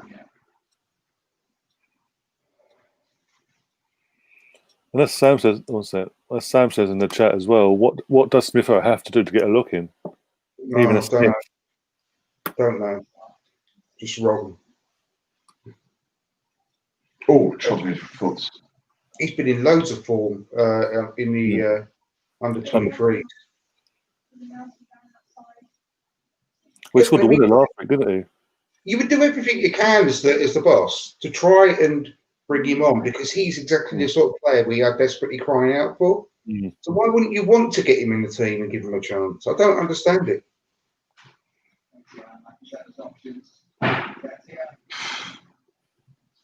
How many subs are we allowed tonight? 3, I think. Just 3, so you only got one more. No, that's 5 in Europe. 5. It's 5 in Europe. European football's 5.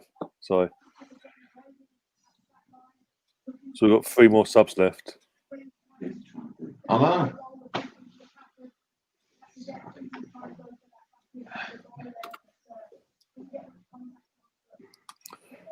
Steve, the Arsenal Misfit, saying Pepe's first-year stats are not bad compared to some Arsenal greats. Perez got 4 in 33 games. Lumba got 6 in 26 games. Pepe got 5 last season, and they both came on a much better teams than Pepe's got at the moment. Exactly. I've said this to you before in the last couple of games, haven't I? When was the last time he played? He didn't create a goal or score a goal. Pepe. Well, in this competition, especially him and Joe Willock have been instrumental in where we are at the moment in the group. It's the only games he's getting. I mean, apart from that one on Sunday where he had the first 45 minutes and then did that stupid thing, but in all the games he's playing, he's scoring or assisting. Almost 3 there.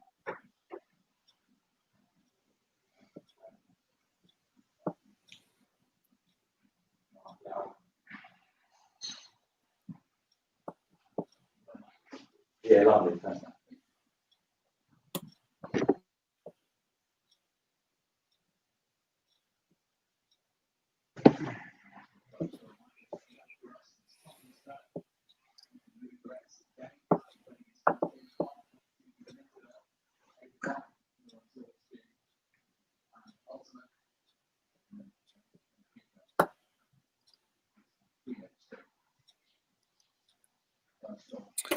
Oh dear. Oh.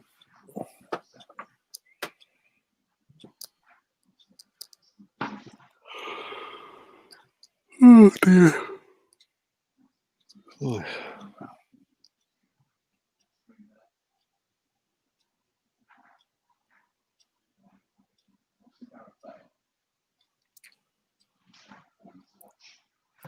Oh. I still can't understand why Lacazette's on the pitch still, if we're being honest. Listen, we're 2-0 up. How long to go? We've got 22 minutes, 24 minutes to go. They could bring Balogun on, even if it's the worst player this side of the Mississippi. It won't make a lot of difference. Because, in all fairness, Lacazette is not doing anything. No. Oh, that's poor. With people running off him as well. Oh, I've just looked up for a second and saw us scoring, but it was a replay.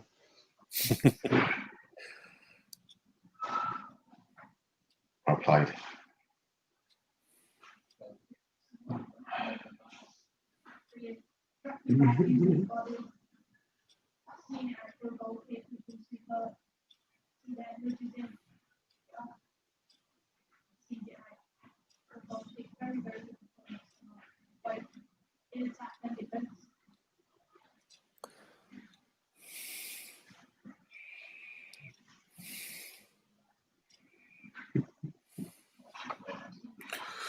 This is another point from Steve as well. That's a good point. At least Cedric is passing to Pepe, who received no pass from Bellerin the 50 minutes that Pepe played on Sunday.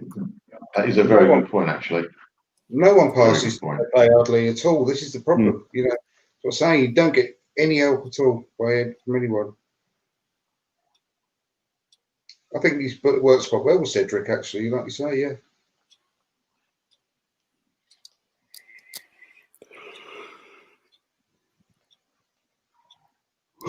Yeah.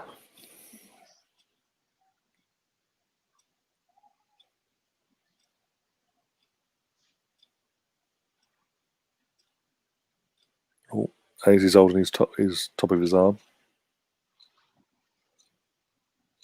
Not me.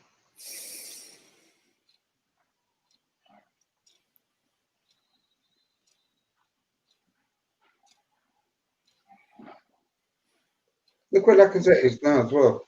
Oh no, he's literally deep number 8. Basically, yeah. He's going to be our striker. Okay. There's no need for him to be that deep either. We're 2-0 up. No. It's not like nil trying to work and defend to counter them or something.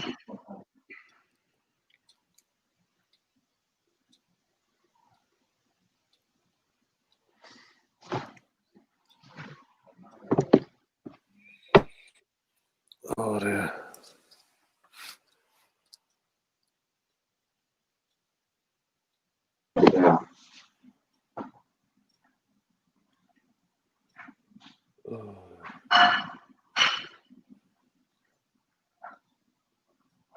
Mark follows up to that comment saying that Bellerin's crap. He's had a good season so far. I was going about defensively. No, but who is now? I'm not impressed with him defensively. Which, fullbacks are? Liverpool's a crap defensively. They're right back. I totally agree with you, Melvin, though. But you're not expected to do much defending nowadays as a fullback, are you? You're there to attack. Yeah, it's a different game. Oh. It is a different game, yeah. Did you see Vidal get sent off last night for Inter Milan? Yeah, I saw that. I saw the clip going on. He went mad, didn't he? Yeah. Absolutely. Sorry? Vidal. He got a centre-half for blatantly diving. And he complained so much. He got the second yellow. Complaining. Yellow, yeah. And he did have to get upset. Yeah. It got even worse after that. Fucking hell. Oh dear. But also, Mark Darby's asking who's going to the Q&A event hosted by Melvin Marks at the 12 Pins Christmas week. There's only a few tickets left. Book now to avoid disappointment. That's what I say. You get nothing but disappointment when you do book as well, when you actually go.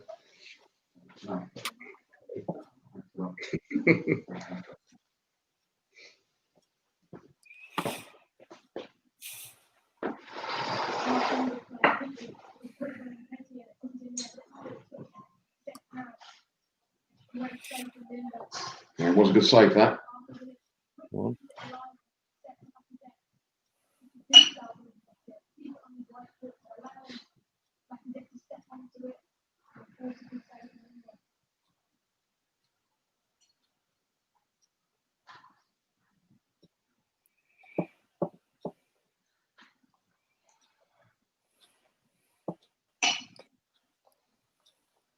come on. 20 minutes to go, still 2-0. In the attack. What is it if he's touched? Honestly, he's useless, isn't he? And if you let that go, Pepe was completely on his own.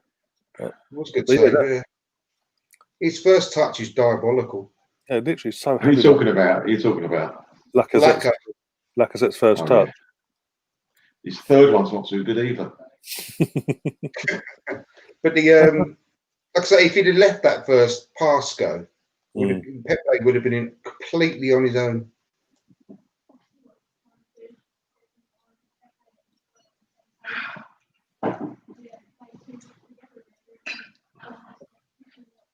Get himself warmed up for Sunday.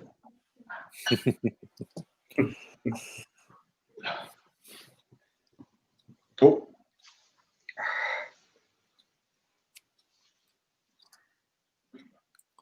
Go on up close. Unlucky. Oh, showing his pace there, Rob Holding. Look at him. Look at him go.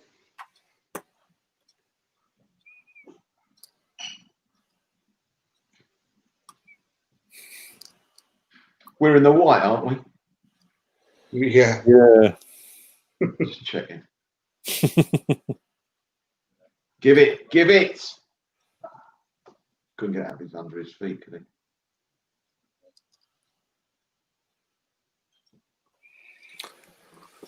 Top the ref's got, isn't he? Lovely colour, that. I like that. Yeah, nice and vibrant, yeah.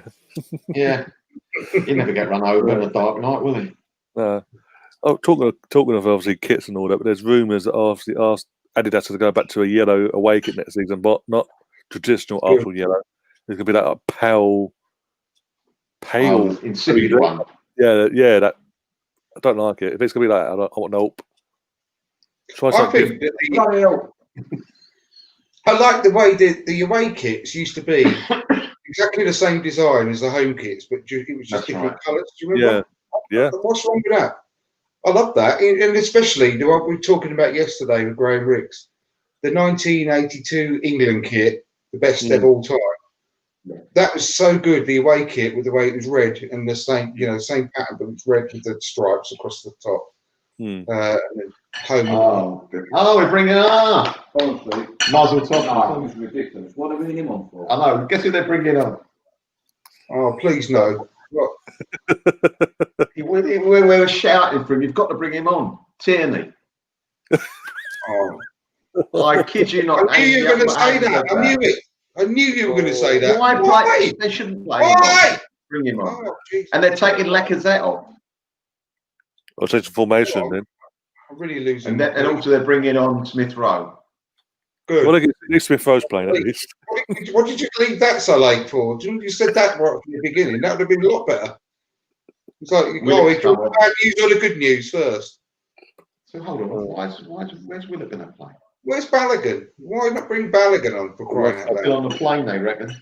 Got one sub left, but in that case, then we've got 30. Well, sorry, about 16 minutes left. Why does Tierney need to come on? That's ridiculous. But yeah, why Tierney? We're winning 2-0. We don't have to defend. Unless all he can do, Tierney, is get injured, mate. That's the worry.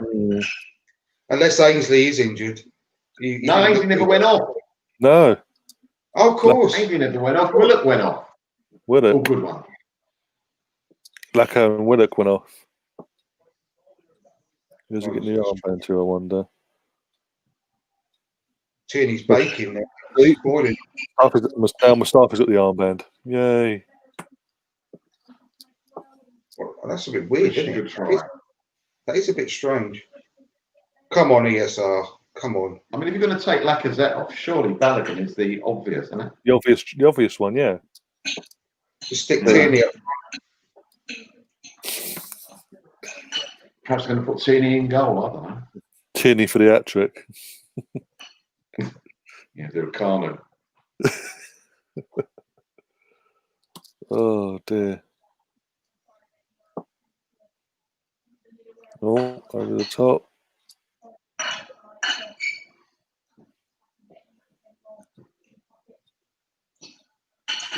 Oh, that was close shot, wasn't it?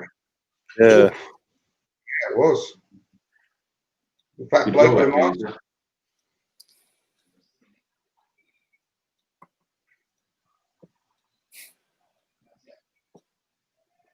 Oh, jeez. Really close, that was. Well, I don't need to see it 150 times. So.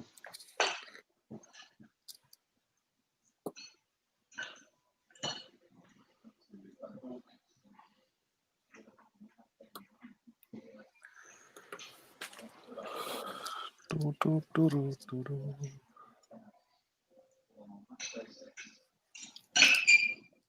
on, get a third. Come on. All right, Kiba.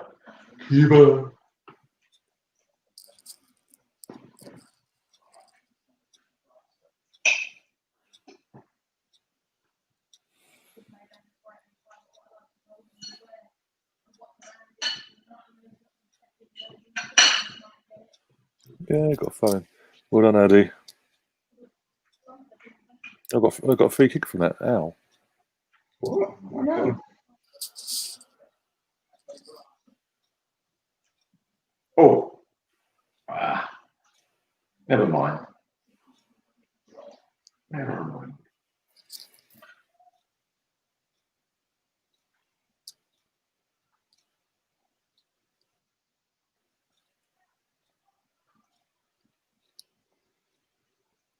Sort of Ainsley sort of dropped into like a defensive midfield role, is he, or something? Well, that's right. I put Tierney at left back. Does look like it, yeah. Nice. As Molina says, come on, let's make it 3, if not 4. Yeah.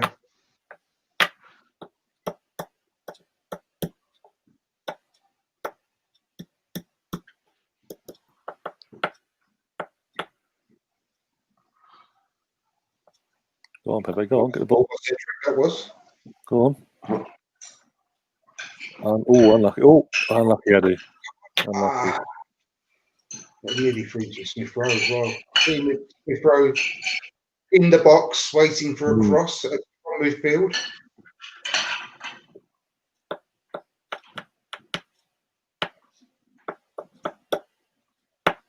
It was a good ball though initially by Cedric. That was to Pepe.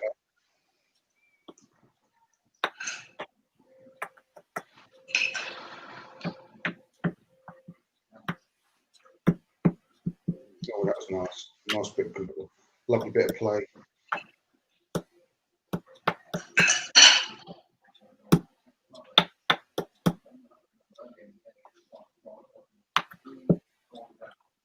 Celtic 3-1 down now.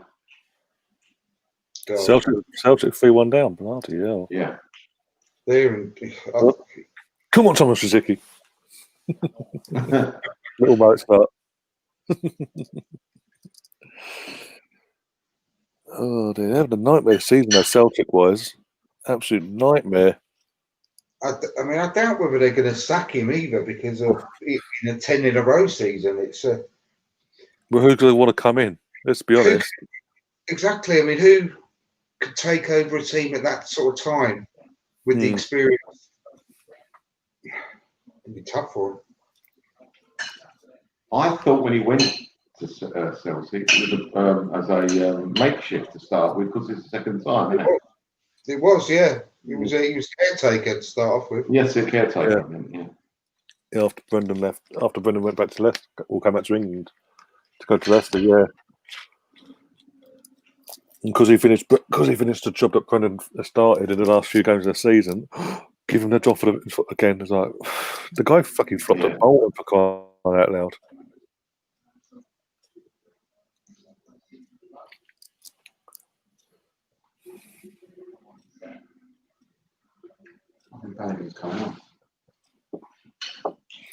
It doesn't say much for the Scottish Premier League. All the managers that come over to England, like to a Championship club, end up getting sacked after 6 months.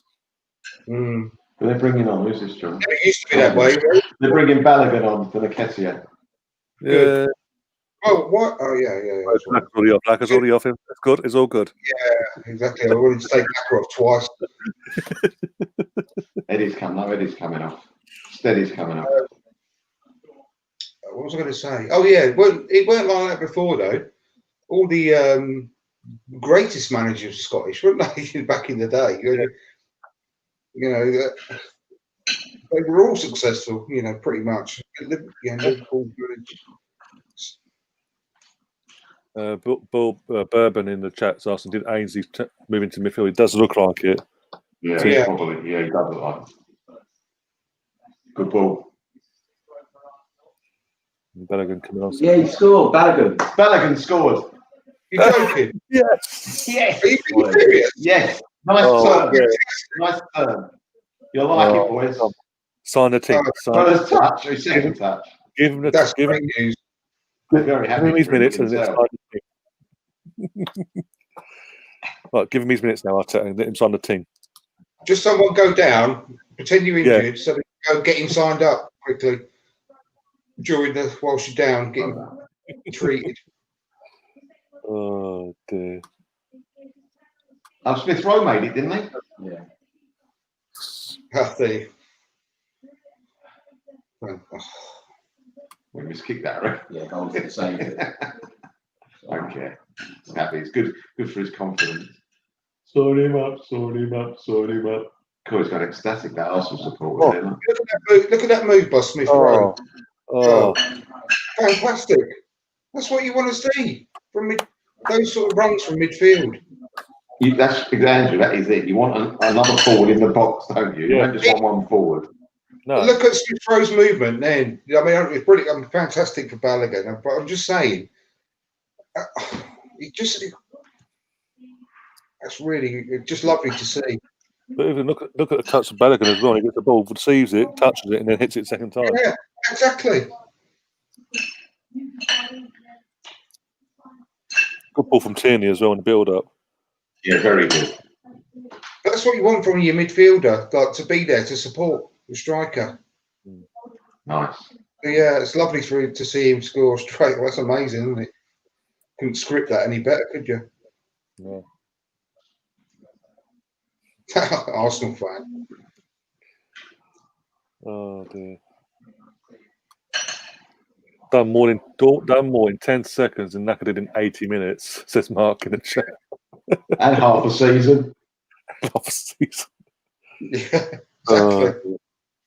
As Melina says, Mark, that is so bad but so true at the same time. Oh dear.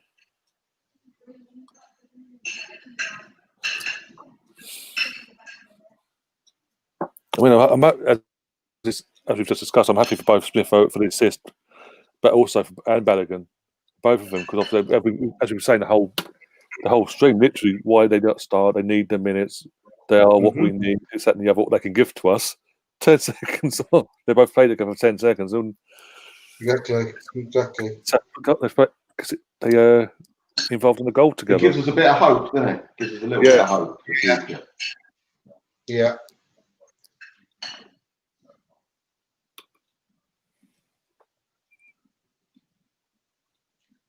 Until they get a chance, you can't. That grass is shocking. What they can do, can they? Bit long. It's AstroTurf. Oh, is it AstroTurf? Yeah, it's plastic. Yeah. All right. Plastic pitch. Terrible surface. And they only use it because it's cheap. But the UEFA don't allow it though. They're maintaining grass. Do you remember the teams in the Football League that used to have it? Yeah. Go on, name it. QPR. What else? Who else? Luton Town. And one other. Oh, okay. Luton, QPR, and I want to say Millwall, but it ain't Millwall. no, it weren't Millwall. They'd tear it up, wouldn't they? Yeah, it was. Oh, go on. I think I'm right. I thought it was just the two, but not. I'll tell you the club. And let me know if it's correct. Ready? Mm. Oldham. Oldham. Yeah, right. Right. Yeah. Oh, so you see what I mean about slipping over all the time? They're just falling over. They've got the wrong boots. That's really. Well, remember a few years ago on we won the FA Cup one, the 2016 one. We played Sutton United at their gaff and had the AstroTurf, and we had to actually have boots.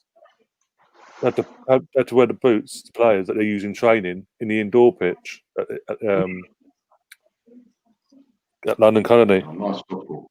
And even then, it was that's like a grip because obviously they tried playing a normal boots at training, and it's just all over the place. I know.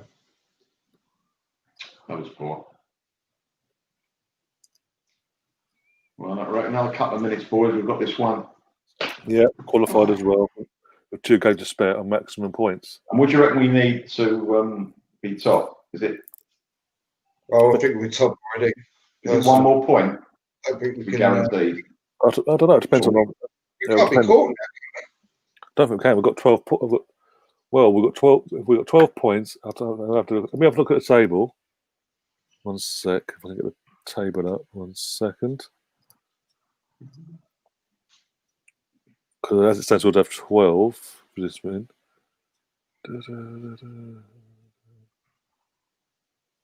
Yeah, we'd have 12 points. Molde would be on 6. I've done Dorquist to win tonight against Rapid Vienna later on. We win. We finish top. We can't be caught. Right. Yeah. So the only team that can catch us is Rapid Vienna. Is that right? Well, no one. As it stands. I mean, at the moment, Molde are on 6 points. Molde on 6 points. Mathematically, because of our superior goal difference in our head-to-head record over them, they can't catch us. So it's up to Rapid Vienna. Rapid Vienna would have to win tonight. Otherwise, we win the group because of our goal difference head-to-head. Yeah. I thought we nearly dropped that.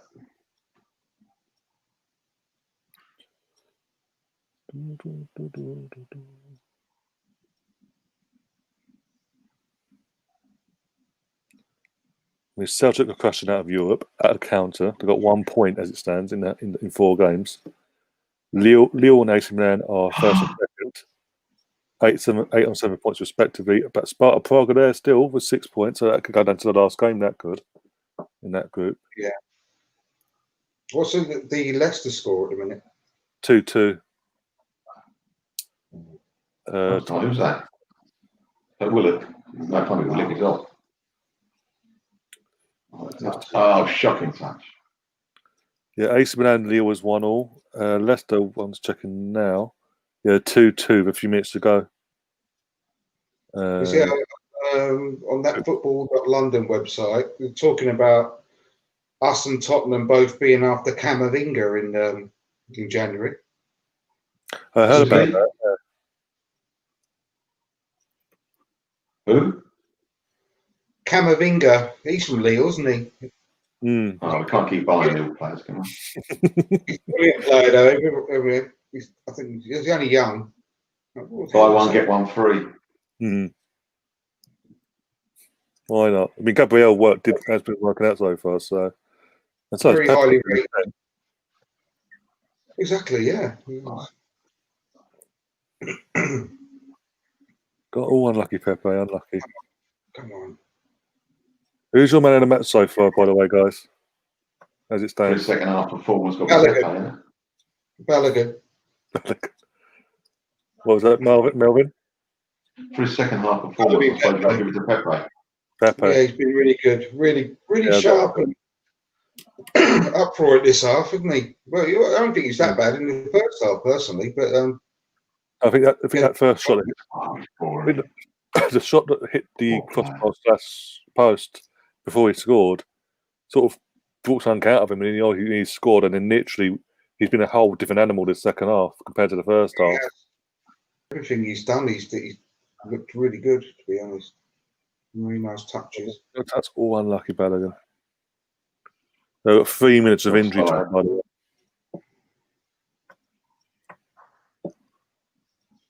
You see where Smith Rowe was there again then? Just that where Balogun miscontrolled it slightly. Always looking forward to just get behind the striker and just support the striker. But it's his first thought. Look at him. Yeah. And that play. I mean, why wouldn't you, if you were Mikel Arteta, why wouldn't you be putting so much effort into getting him ready to put him in the first team? Yeah, exactly. Especially if it goes coming thick and fast. Well. It save your job and save your season if he works out, which I'm sure he would. But all the guys in the chat are agreeing with us about Pepe being man of the match. Melina, Gary, Steve, and also John in the chat says Leicester's 2-2 with Braga. Luke Thomas the equalising goal for Leicester. Never heard of him, but yeah. Thomas. Is that bloke? I wonder if that bloke's playing with the wedding venue. Is it Duxbury Hall or something like that? Probably. Oh dear. Oh, go on. Well done, Danny. Go on, Pepe. Cut in. And pass. You went for the shot. It's gone back. Well done. What the? There was no word there. To be fair, he had no options to do anything there, did he? Really? No, the ref literally hits the ref and he blows up and says free kick to Buddy. No, it's a bounce up or something. Some strange thing has happened here with the referee. Yeah, it's supposed to be a drop ball. It's supposed to be a drop ball when it's the ref like that. That's what he's doing, but Pepe's complaining because literally it came off a Molde defender when it hit him. And that Molde are getting the drop ball going down favourable. So I don't know.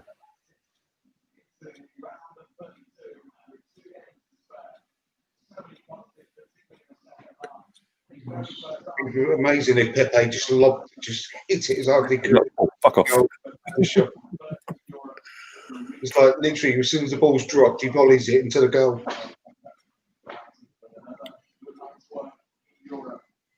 Well, at least we're playing on.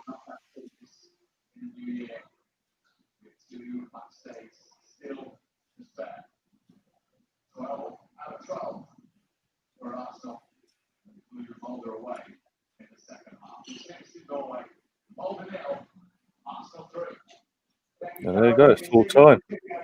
3-0, qualified. 2 games to play. Come on. Class much more than that. Oops.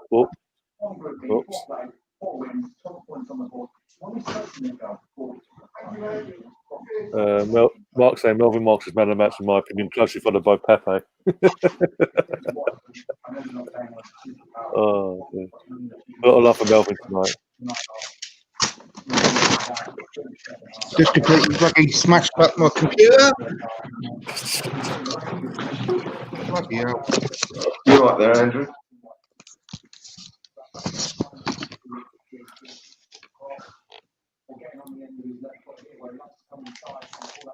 Yeah, 12 points out of 12, exactly. Can't ask much more than that either. Is it still working? Yeah. The single Arsenal fan over in Norway is happy. Oh dear. My usual Europa League. So coming straight to work, watch the match straight away. It's my usual Europa League. Mackey's, yeah. Russ Morgan says Pepe, to his credit, is trying. Lacazette, on the other hand, Jesus, he can't even counter. He can't even control the ball. That's another thing. Since that injury last year, whatever happened to that injury, his first touch has been absolutely abysmal. It's worse than Lukaku's first touch. I know. It's like having just a big boulder stuck in the middle of the pitch, and it just bounces off it all the time. Again, like Mark says in the chat, big up to the Arsenal fan with the flag in the ground over in Norway there. Yeah, I just saw that play shot. They hit the crossbar. Yeah, that's 30 seconds before that goal. Amazing. Oh, what? And that's a great finish. Yeah. I mean, it doesn't matter who you're playing. When you're in that position and you've got all those players in front of you, and you curl it into the top corner past all of them, that's a great finish, whoever it is. Yeah, Melvin. What's that? Yeah, definitely. Sorry. Oh dear. Even Molina's saying that Melvin's our man of the match too. Thank you very much. Oh dear. Yeah, be all right, Stephen. Yeah, see you next time you're around. Yeah. Obviously got Sunday. Oh dear. Well, I enjoyed that. Well, that was not as bad as I thought. The second half, obviously, because we scored and we played a lot better, was okay to watch. First half was. It's now 3-3 between Braga and Leicester. When did that happen? Yeah. There can't be long left. Oh, literally got dying seconds, surely. 95th minute, yeah. Braga scored 3-2, and then literally Jamie Vardy just scored an equaliser in the 95th minute. Why do they have this Owen Hargreaves on? Who looks like a tramp, like a down and out, doesn't he? Cheap labour. For being honest. I'm just going to mute myself. Yeah. 4-1 Celtic got beat. 4-1. Bloody hell. Well done, Thomas. Well, hey.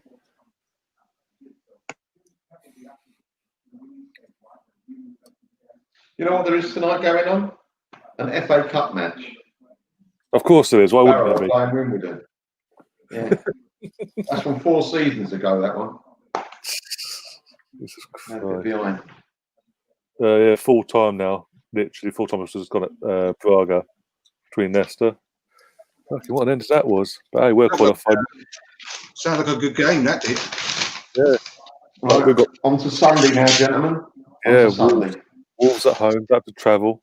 Got a few, we can't. Will be the last home game where we got our fans for the month. Because I guarantee, end of the month, everything will change again. Yeah, got no fans. Come New Year's Day. Breaking news: everyone's in tier 3. Can't have any fucking anyone around. Can't go to sporting events. It's all your fault for going in the first place. Water will be rationed. Oh dear. But yeah, I'm looking forward to that now. I'm actually looking forward to Sunday now, more so than anything. Because obviously we've seen Balogun start and obviously scored. Smith-Rowe's got to run out as well. And Pepe, that goal was changed. But can't play Sunday, can he? Obviously. No. But I mean, Smith-Rowe and Balogun, they're not going to get a look in, are they? No. That's the problem. Then we've got to ask questions. This is things we have to ask ourselves questions of. Then why is that the case? Why give them the hope and then take it away from them when they actually do? You can say that, but it's better than not playing them at all. Mm. You know, I think I would play Nelson wide instead of Pepe on Sunday. No, well, yeah, absolutely. I wouldn't even play Woody. I'd put Nelson, Uber down the middle, and then put Saka out on the left or the right, whatever. Yeah. How's his injury? Have we anything come about his injury? Apparently, it's not that bad. Actually, apparently, I'll look into it. I will look into it, but yeah, apparently, it's not that bad. It was a kick, wasn't it? Kick on the knee. Leicester have also qualified for the next round as well, apparently. That's cool. But yeah, Spurs and Rangers. I think Rangers are qualified tonight, hopefully. Hopefully that lot down the road lose. We're all happy. And yeah, bring on Wolves. And again, as I said last night, I think it's a good time to play because they're sort of like us. Their form, they're not taking their chances. They're really like hit and miss. And this is a perfect opportunity to take advantage of it. Best chance we've got to get 3 points against them anyway. He hasn't been playing that well, but the centre forward, Clemente? The centre forward of Wolves. He hasn't scored as many recently. Jimenez. That's it, Jimenez. Yeah, that's what I'm saying. That's what I'm saying. I think it's a really good time to play, and hopefully we can take advantage of their form and obviously his form as well, and get the win. Literally, just get some momentum going in all these competitions now. Just get our heads down, get wins, even win after win after win, and build up confidence, build up momentum. Because otherwise, it's going to be a very long 2.5 months we've got coming ahead. About 12 games coming up between now and the end of the year or something, mad? Yeah, we've got 2 more Europa League games. We've got Wolves, Spurs. I think I'll get the pictures up. We've got the Man City quarter-final as well, amongst it all. In the EFL Cup, what was it called? The Cup. Just get the pictures up now, 1 second.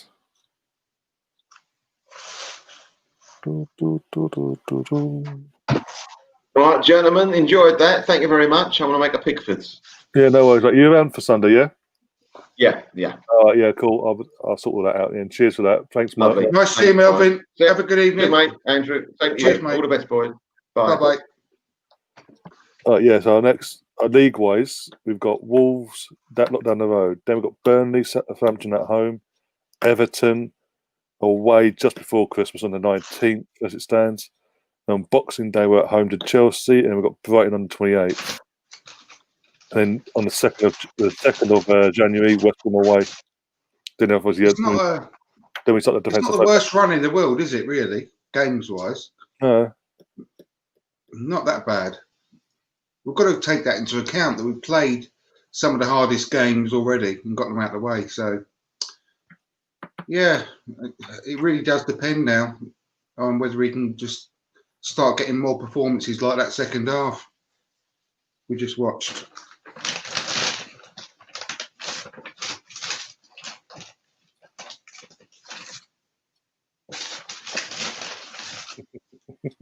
You were doing a stream for the Spurs game as well, or? Yes, plan. Yeah, you around for that?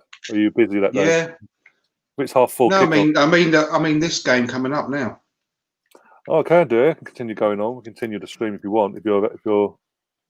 I ain't doing nothing else, so I'm happy to. Yeah. Yeah, it's fine. We don't have to wait. We've got 5 minutes till kick off for that one. Let's have a look at their lineup for the sake of it. Shit, and shit. Oh dear. I think they got all the big. Well, they got Dali Ali by the looks of it, and Bale.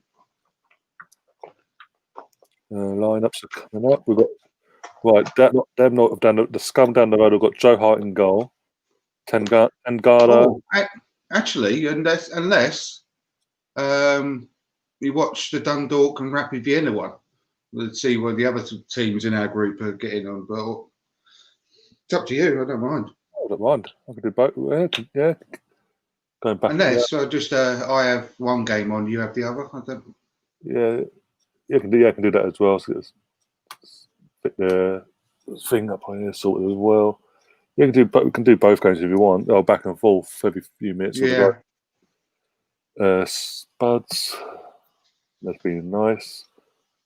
We'll see what's going to turn out to be the better game. Yeah. Then Joe Hart looks like his face. Look, he looks really gaunt. Don't look well. Well, apparently he's had a fallout of Harry Kane apparently as well. Has he? Don't know what over, but yeah, apparently it's been a bust up with the training in training. All right. Got an awful kit, that Rue de Gretz. Yeah, we played him a few years ago, I remember, as well, in our last Champions League campaign. We had that bloody... we had an awful kit back then as well. Thinking about it, we had that blue, the luminous yellow. Yeah. That green kit though that they're wearing looks like one you get off the shelf in like a really cheap sports shop or something. Dundalk got cool. Done.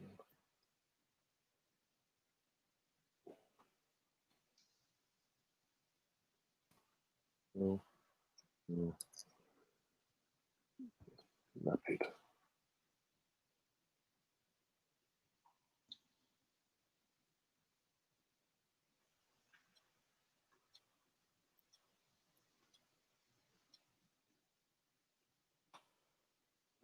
That, and then like that. That's like that. So it's ready for kickoff. Cool. Oh dear. All right. Oh, that's doing that. Choose our game. I bet Gareth Bale's absolutely made up that he made the decision to go there and play in the Europa League. Oh yeah, absolutely ecstatic. Can't you tell by his body language? I know. They still can't get to start 11. No. Or the Premier League anyway. And Tank Dele Alli as well. But he's absolutely over the moon. Yeah, but he's happy to introduce PSG over over that lot. And as you said, again, because Champions League runners up as well. Yeah. There's definitely time cost on my screen for what's the name, Nuda and that lot. Yeah. Right, let's have a...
Excuse me.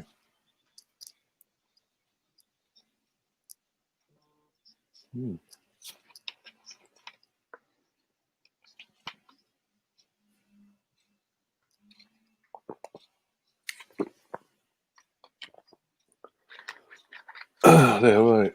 Back in the chat. Mark Darby saying, I hated the Corvettes they ruined Cazorla's Arsenal career. I loved that Arsenal kit, though, to be honest. I didn't mind it too much, actually. So. Just that luminous, that cut, literally, that, as I said, that navy, sort of cut that navy blue colour, and then literally having that bright and luminous yellow. So you couldn't miss us. Literally, in a away game in the evening, you knew who he was. Oh, yeah. Could see him from a mile off. We've got to think about road safety as well when we leave the ground.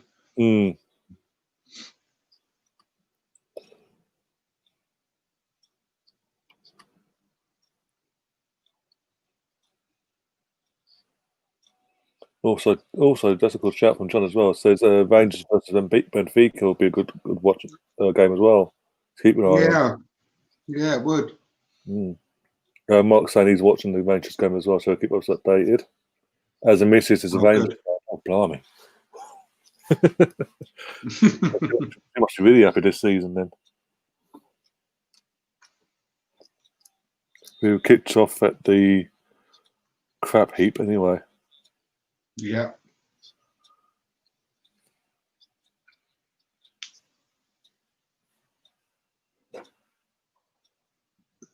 Could have actually scored then. Mm.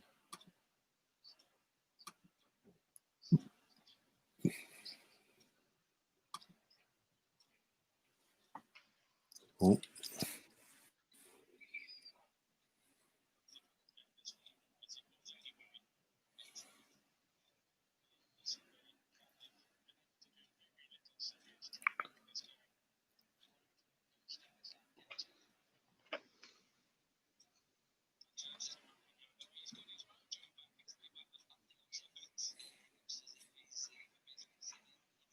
Can't stand Jose. I'm sorry, I just can't stand him. He's looking old and all, isn't he? Mm.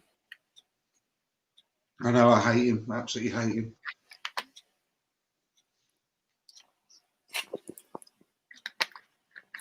Which, like I was saying last night, and obviously I was discussing obviously my thoughts on the whole Emery situation. Obviously, some of my fans are we wanted Mourinho and all that. Like everything he said about our fan base and our club and our most, and also the disrespect he's shown to Arsene Wenger, and you wanted him to come and change things for us. Like no, and it'd be a short-term fix.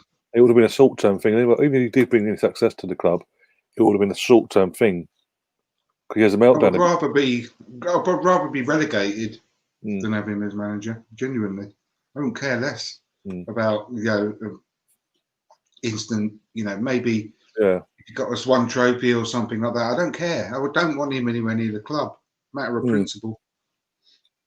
I mean, when obviously Arsenal released his book recently, it was reported that obviously he was Jose's ever mentioned, and it was like. And then one of his press conferences he was asked about, and he's like, "Well, he never doesn't mention it because he never beat me." Well, he actually did once. Actually, he says, "Like, get that fact right in there," but he makes everything about him. No, yeah. I mean, the fact he came in literally from Porto that first time he first came to Chelsea, and he disrespected what Arsenal. He basically was disrespecting what Arsenal had achieved in that previous season with the going unbeaten and all that. Mm. And if it was so fucking good, so easy to do, why couldn't he do it? He was one game away from doing it, but he still didn't do it. He hasn't come close since. It must kill him with that team that he had first time round. That he was 10 games short of our unbeaten run as well. He will. He never had that class about him at all, ever. No.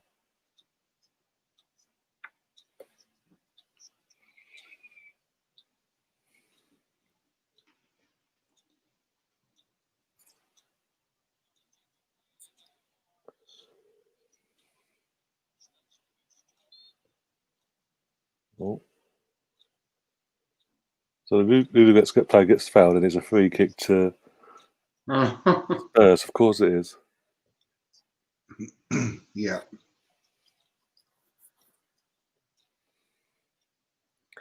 And as John says as well, in response to Mark in the chat, it says, "I'm sure Rangers will do better than Celtic." I think anyone could do better than Celtic at the moment. It's quite shocking, really, isn't it? How they are.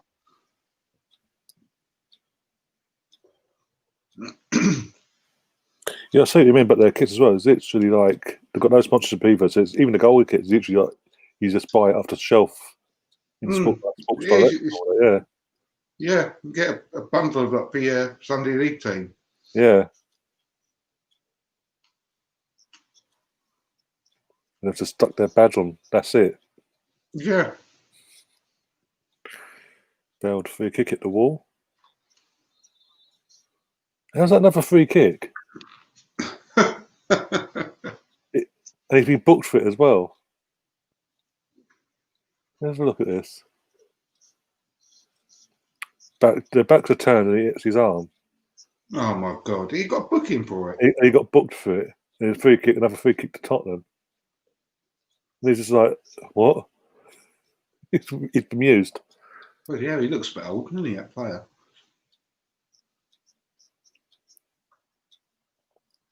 So it's like take two. Next to 10 yards, take two. Yeah. Absolutely joke. It really is. We got Taib in the chat as well. Hope you're keeping well. Here we go. Take 2 and over. Don't forget as well, during that match, I forgot, but in our game, we had that perfectly good goal disallowed. That weren't offside. No, it wasn't. It's like our fucking had our English ref in that game, for fuck's sake. He's been really unlucky, actually, with just ruled out goals, hasn't he, Eddie? Yeah. Recently. He's had 2 or 3 now. 1-0 Rangers already. Really? Yeah, Mark Green.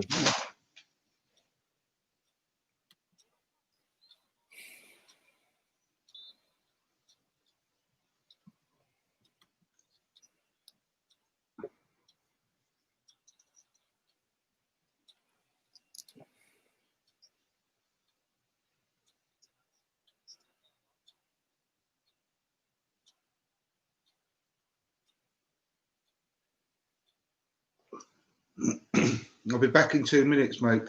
Yeah, no worries. Yeah, Wash my hands. I've got burger sauce all over my hands. Yeah, no worries, mate. I'll tell you what, I had a double Big Mac. That was nice. Extra Big Mac sauce and all that, yeah. Amazing.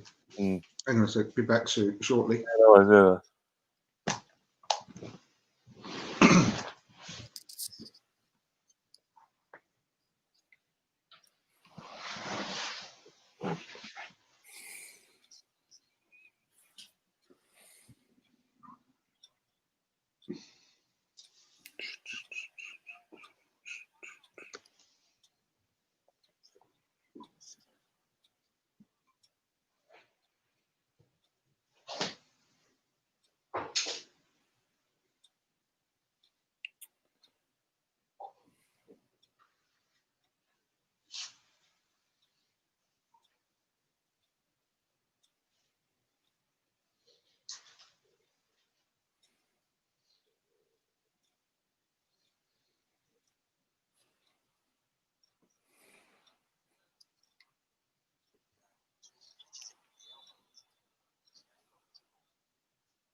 Also, guys, do keep smashing that like button, and also subscribe to the channel if you're new, and share the content around with everybody you know on all social media, Discord, you name it.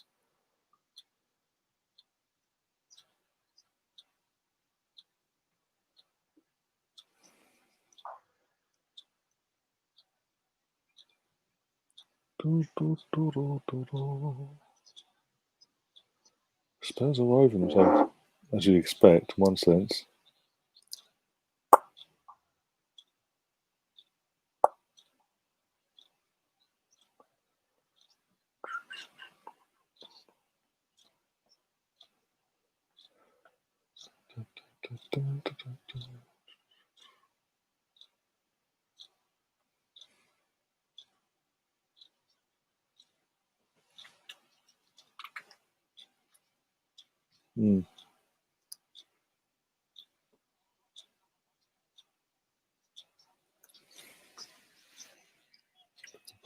Fucking ludicrous, fucking playing it close here.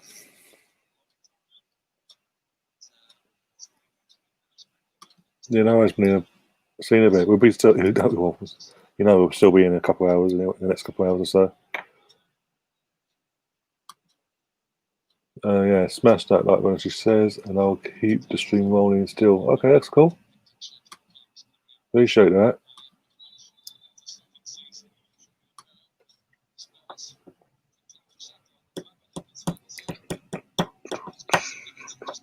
Boom, boom.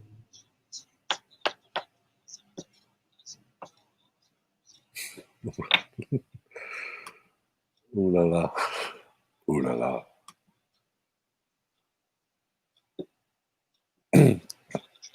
Another free kick to that lock down the road. Let's take it this time. Is it Bell still?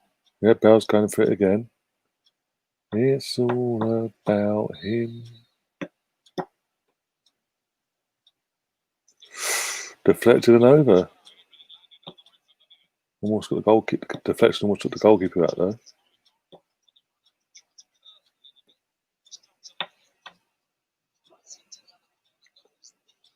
Oh. Alpha Eagle asking Pepe or Bruno, who do you think is better? Okay. Okay. I'm assuming you're a Man United fan. You'll want me to say Bruno, but I'm not going to say Bruno because Bruno's a diving little, you know what, he scores penalties. I'm joking, but no, all seriousness. Pro quality players, but play different. Again, you're comparing players that play different positions as well. But yeah, all rapid and 1-0 up, are they? Okay. I need to check the scoreline then. I prefer Pepe, to be honest. Doesn't always have the greatest games, but when he does turn up and score a goal or create a goal. You're laughing. 1-0 Rapid Vienna, apparently. Oh, really? Yeah. Mark in the chat's giving updated. So that is. We're still through. We're still through. We just need. Yeah. We could do with Dundalk winning, though, wouldn't we? Really? Yeah. To make sure we win the group. If not, we win the group next week at home. So. Yeah, exactly. Just mean that we could literally play the under-23s next week if Dundalk can get something tonight. Yeah.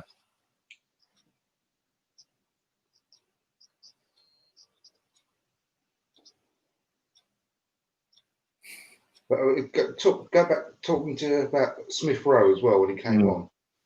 I mean, just by having him on the pitch, it just creates so many more problems for the opposition defence to think about because of the runs he makes. Even if he doesn't touch the ball, the runs he makes are so intelligent and good. It just draws away defenders, and they've got another problem, haven't they? I just really wish he could invest a bit more time in getting him into the first team.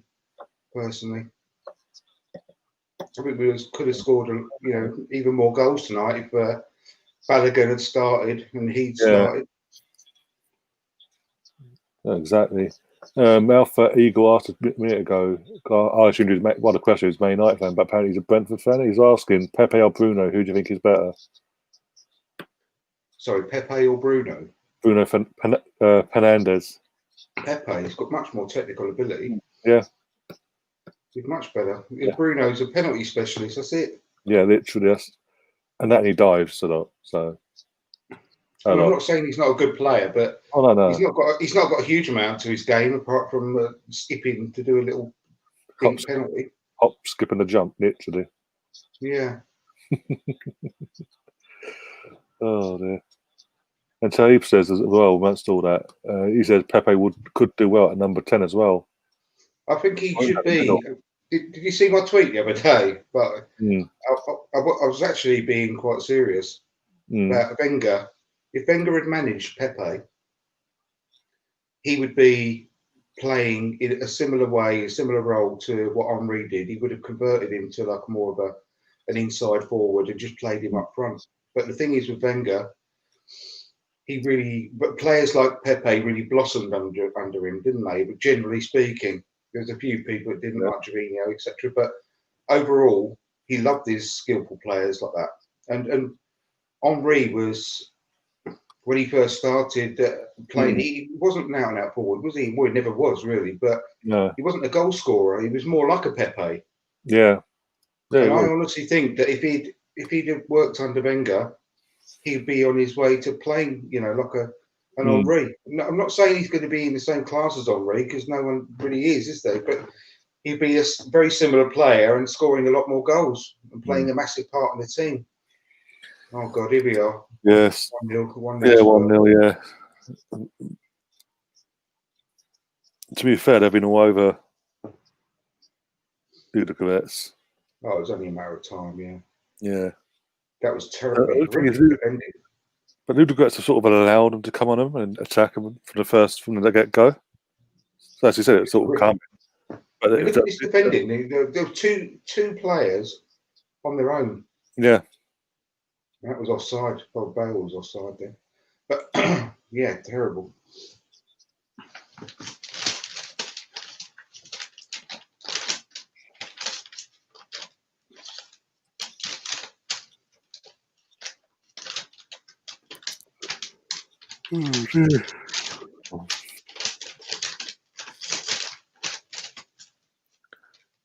Vinicius with a goal, by the way, if anyone's not watching the actual game. Vinicius with the goal for that lot.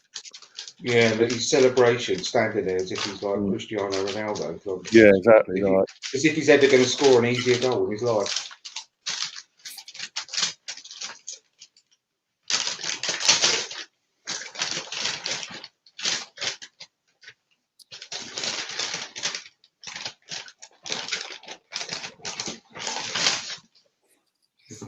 Yeah, we all know your thoughts on Eddie. Us, we all know your thoughts. Don't worry.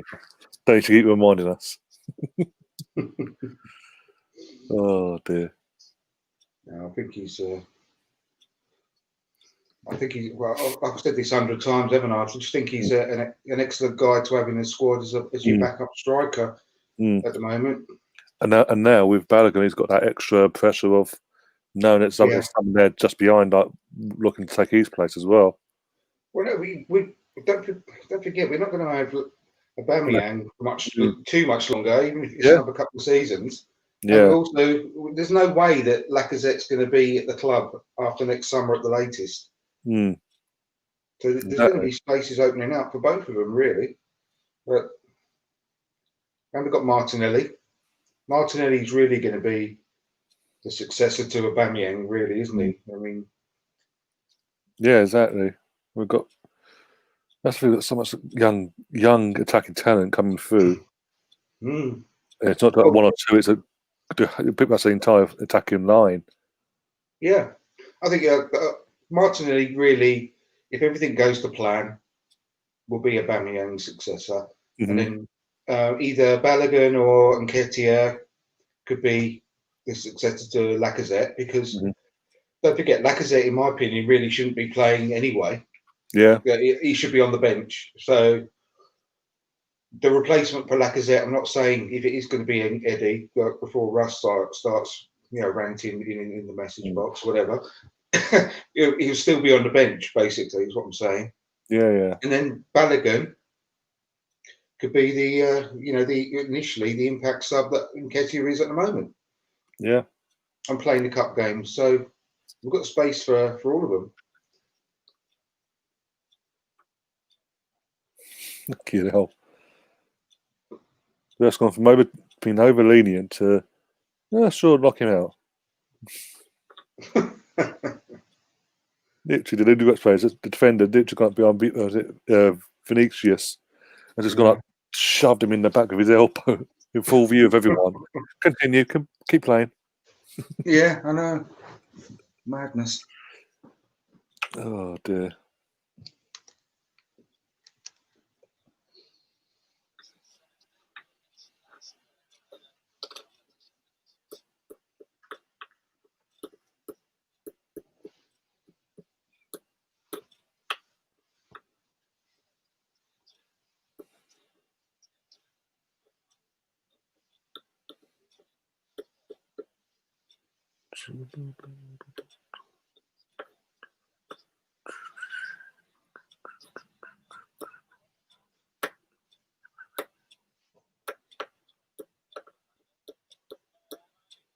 He certainly looks like he's lost. Excuse me, lost a lot of his pace, Bale, doesn't he?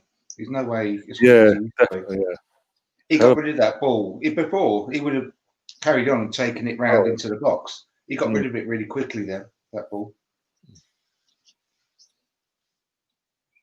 Also, Alpha in the chat keep going of the comments and all. It's saying that the only positive thing I see about Arsenal is the youngsters coming through the. Because no offense, you guys are pretty matter die when coming to transfer. Pretty dire when coming to transfers. Get better. You've got Gabriel. Yeah. Gabriel and Partey are great signings. Obviously, Martinelli was a great signing. Kieran Tierney was a great signing. So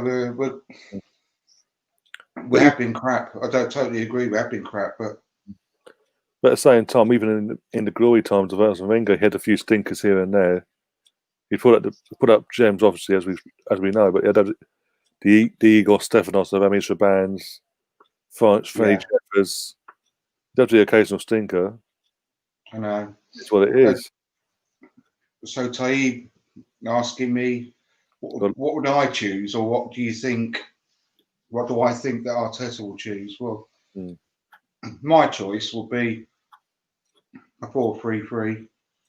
I would have Saka on the left up front, Aubameyang down the middle, and probably Nelson on the right. I would have. I think Partey's pretty good to go. Fingers crossed, isn't he? Yeah. For the weekend. So. Good. I don't know about. Will El Neni be back as well? I think he might be. I think 2 weeks should be up by then, shouldn't it? He either will be or just short, one of the two. If he isn't ready for Sunday, he'll be ready for Thursday, definitely. Well, if he's not ready for Sunday, I would have Partey, Ceballos sitting just a little bit deeper out of a midfield three. And ahead of them, well, me personally, I'll definitely go for Smith Rowe. Even if he doesn't touch a ball, he would be really effective with his runs that he makes from deep from midfield. But I'll probably maybe give Willock another chance. It's too early to write him off after one game in the Premier League. And obviously Tierney left back. I would have Gabriel and probably Louise now he's back. Yeah. And Bellerin at the right back. That's what I'd do. But I probably think that Arteta will go for a similar formation to what he did and sort of line up against Leeds personally, the 4-2-3-1, which is not a bad lineup. It's just that we played absolutely poorly. And I don't mind that lineup, that formation either. But obviously, Partey will come back in for Xhaka. And depends on it whether Elneny's available or just stick to Ceballos next to Partey. What do you think? Yeah, I think I'll agree with you. I do sort of agree with what you're saying as well. One sec, just trying to got the Dundalk game put on. One sec. But, yeah, I'd go for that as well. But again, it's we're trying to call Arteta's brain here. We don't know what's going to happen. No, we say one thing. We go confident and say he's going to do one thing. They're going to do the complete opposite. I'm concerned because I think he's really starting to feel the pressure. Yeah, it does seem like the last few weeks. It. Especially since that Villa game.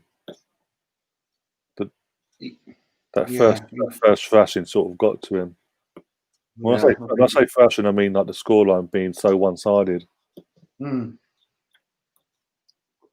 But as I said on Sunday, fair play to him. Obviously, a couple of weeks ago, he said he held his hand up and said it's all his fault, and he was going to spend obviously 2 weeks international-wise working away to fix the issues, this, that, and the other. He came back and he's trying something different. You can't ask for more. At the same time, he does like we said earlier with the Pepe situation. If Pepe and Willock are going to continue getting him out of a hole in the European games and help and getting these good performances they've been putting in and all that, and even Balogun, if he starts stepping up in Smith Rowe, he's then got to logically swallow whatever thing he has against these players and swallow it and actually give him the chance, give him the run out. What has he got to lose? Because as he said earlier, it could be the make or break. If he doesn't swallow it, it could break his season. It could absolutely destroy us as the season goes on. Exactly. It then cause divider in the training and all that, and have a little clicks forming, and suddenly the next thing you know, players are down in tools again, like they did with Emery, and it all kicks off. Well, the thing is, like as well, if you don't play everyone in the whole country, world maybe, that watches football knows that we are really lacking creativity, and especially a creative midfielder. And he was going after. He really wanted to get the Awar deal done, but because we didn't sell enough players and get enough players off the books in the summer, we just couldn't afford it. Simple as. And obviously his brother as well, which caused an issue. Yeah. So he knows that we need that player. So I just can't. You put yourself in his position. Why on earth wouldn't you really do, like I said earlier, invest your time in getting someone like Smith Rowe ready and putting him in the team, and giving him a run? Because we got no one else doing it. It don't make sense. He's making some strange, and what he did with the way he's hanging Pepe out to dry and making it obvious to all that's watching his press conferences that he hates him. It's just not good. It's really not good. I didn't like that at all. So I really hope he turns that around. And the pre-match interview he had today and said, I have to back him. That was that is poor wording. Really bad. Yeah, you say, oh, of course, I'll back him. He's got my full backing. I'll do everything I can to get the best out of him. And we can't afford to just not do that, because we put so much money into that signing. We can't just let his value just keep going lower and lower and lower by not playing him. Yeah, exactly. And also, that sort of bit that's been brought into question as well. He's sort of man management, how he deals with certain situations, because obviously all the controversy that came at full time with Tierney, Alioski and Xhaka, it wasn't really clear what side of the thing he was on, whose side he was on, really. No. And obviously they've put that tweet out as they're flying out yesterday. Oh, we've done Tierney and Granit together. Oh, best of friends. Da da da da. But notice how one was dropped to the bench, and then when the other one comes off, 10 minutes later, the other one comes on. Suddenly. I know. Well, I don't want to come across saying I'm against him or anything, but you can't avoid being a little bit concerned with obviously performances, and it's just the way he's coming across at the moment. He's not smiling anymore. He's not. It doesn't help when you've got people on these sort of platforms in Spain from day one constantly on his back and saying, I'm not going to back you. I'm sure you don't watch them, to be perfectly honest. But no, but obviously he's got players. Obviously, we know for a fact. Obviously, players that watch the likes of AFTV, they've said it themselves. They know of him and things like that. Yeah. So that doesn't help things either. So obviously they might be hearing their things and then relaying it back to him, and he's obviously then like, well, what am I to do then? I've got people who get their own fans against me. But it's not all the fans. It's the thing. If he realised it weren't all the fans that are against him, maybe that might help. I don't know. It's the way that every single game he's playing Willian, and he's not coming out and saying, I just want him to be consistent with players, and if he's going to have a hard line, get rid of Guendouzi, Ozil, and everyone else because of supposed bad behaviour and whatever. But Willian gets away scot-free with going to Dubai. It's just not right, is it? And players are going to talk, and players are going to say that ain't fair. Yeah, they're only human.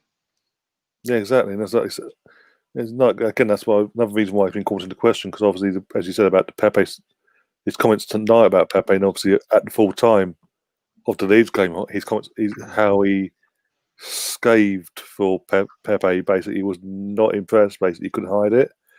Yet when Willian goes to Dubai and breaks bloody the bubble that we've sort of built up over the last 9 months and all that, he then decides, oh, I'm bored, I'm going to Dubai to see my best buddy, just because he's what, TikTok fame, I don't know, that fucking salt bait guy. Oh, he goes to restaurants, I'm going to go to Dubai and see him, see how he's doing in a global fucking pandemic. He says, he says it's been dealt with, but then it literally starts him then that said game, and it's like, what sort of message does that send the rest of the, not only the squad but the youngsters as well?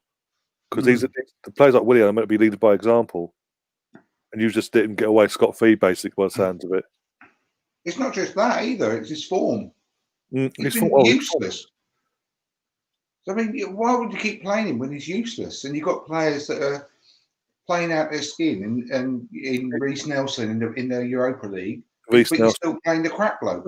Yeah, Reece Nelson, Joe Willock, even Pepe. And it's like Willie has no matter what he does, he could basically, by the sounds of it, do what Zaha did with David Moyes, a similar situation to that, and bang Arteta's wife and get away with it by the sounds of it. Yeah, I know.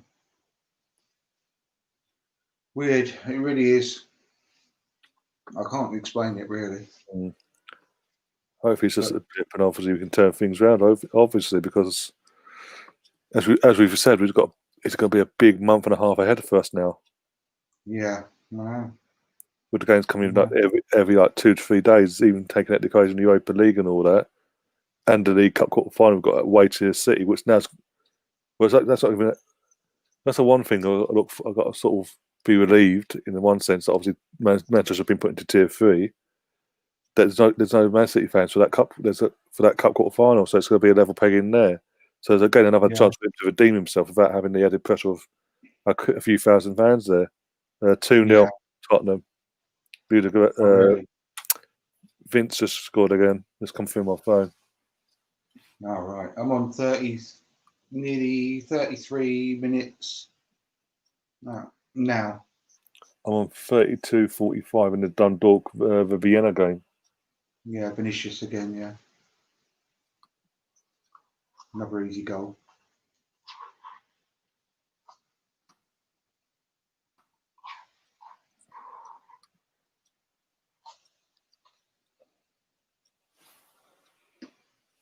Oh dear.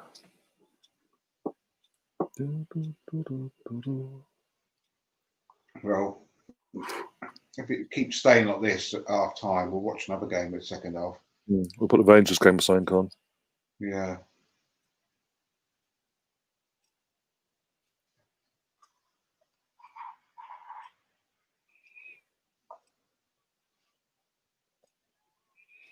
See, I'm watching this. Obviously, the Dundalk game is over in Ireland and all that, the Aviva Stadium, and Dundalk are doing exactly what Ludogorets were doing before. When I was watching the Ludogorets game, letting Vienna have all the ball and attack them. Yeah.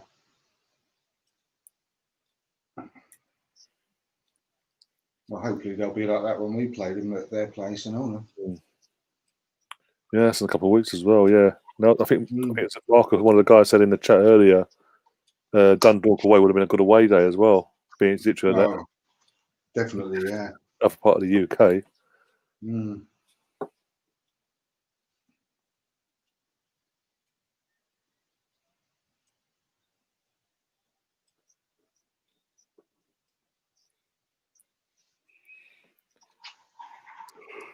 Oh dear.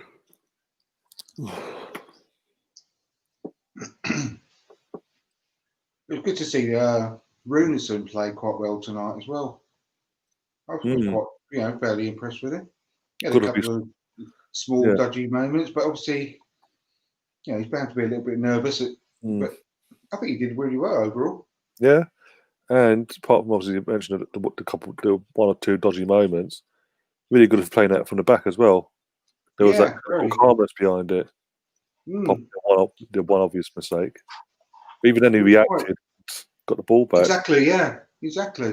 And he was quite proactive when he was dealing with stuff. He didn't just sit back because we all know that Leno's a little bit suspect with crosses when he tries to punch and stuff. And he was coming out and claiming stuff quite confidently, wasn't he? Yeah.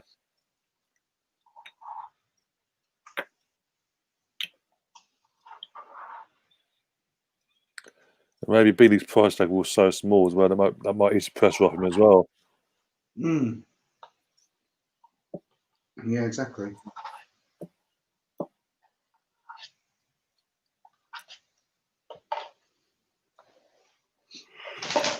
Yeah,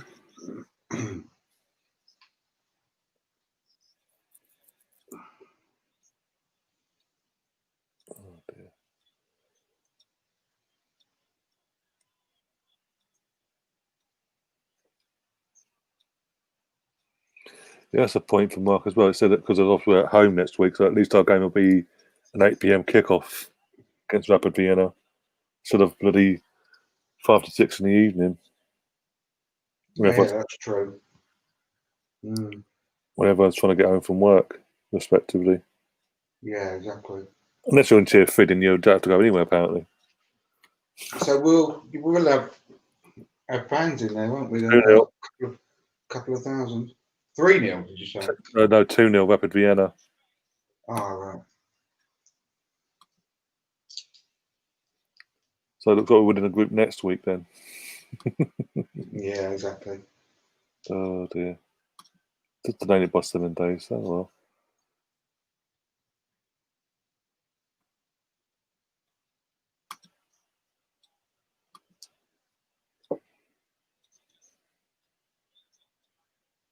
Poor defending, absolutely ball watching FC that was. Literally, ball comes in on the right hand side. There's 3 Dundalk defenders in the box to the one Rapid Vienna attacker, and he's all out on his own with a free header. Oh God. Well, it's not going to be that easy next week. Against Rapid Vienna, is it? But well, no, it won't be easy, but because we're at home and all that, plus we'll have a couple of thousand fans as well. They'll have to sit there in silence, but they'll be there. So it might be a bit of a difference. It's just ridiculous. What's the point, honestly? I bet it's going to cost them more money than they actually bring in. Yeah. You know, to actually host it. It's just a joke, really. Oh, yeah. But imagine being the government and saying, oh, yeah, we're going to... The thing is, they're not doing it because of the festivities of what the football will bring and all that. Because obviously being a festive period and all that games you usually get in the Christmas period. Oh, this is our little gift for you. If you do well for the last 9 months, after you go to the football, numbers will go up. Then, and obviously along with the 4-day COVID break in general. And then come New Year's Day, breaking news, you're all back into lockdown because you all went out and we told you to go out. How dare you? I know.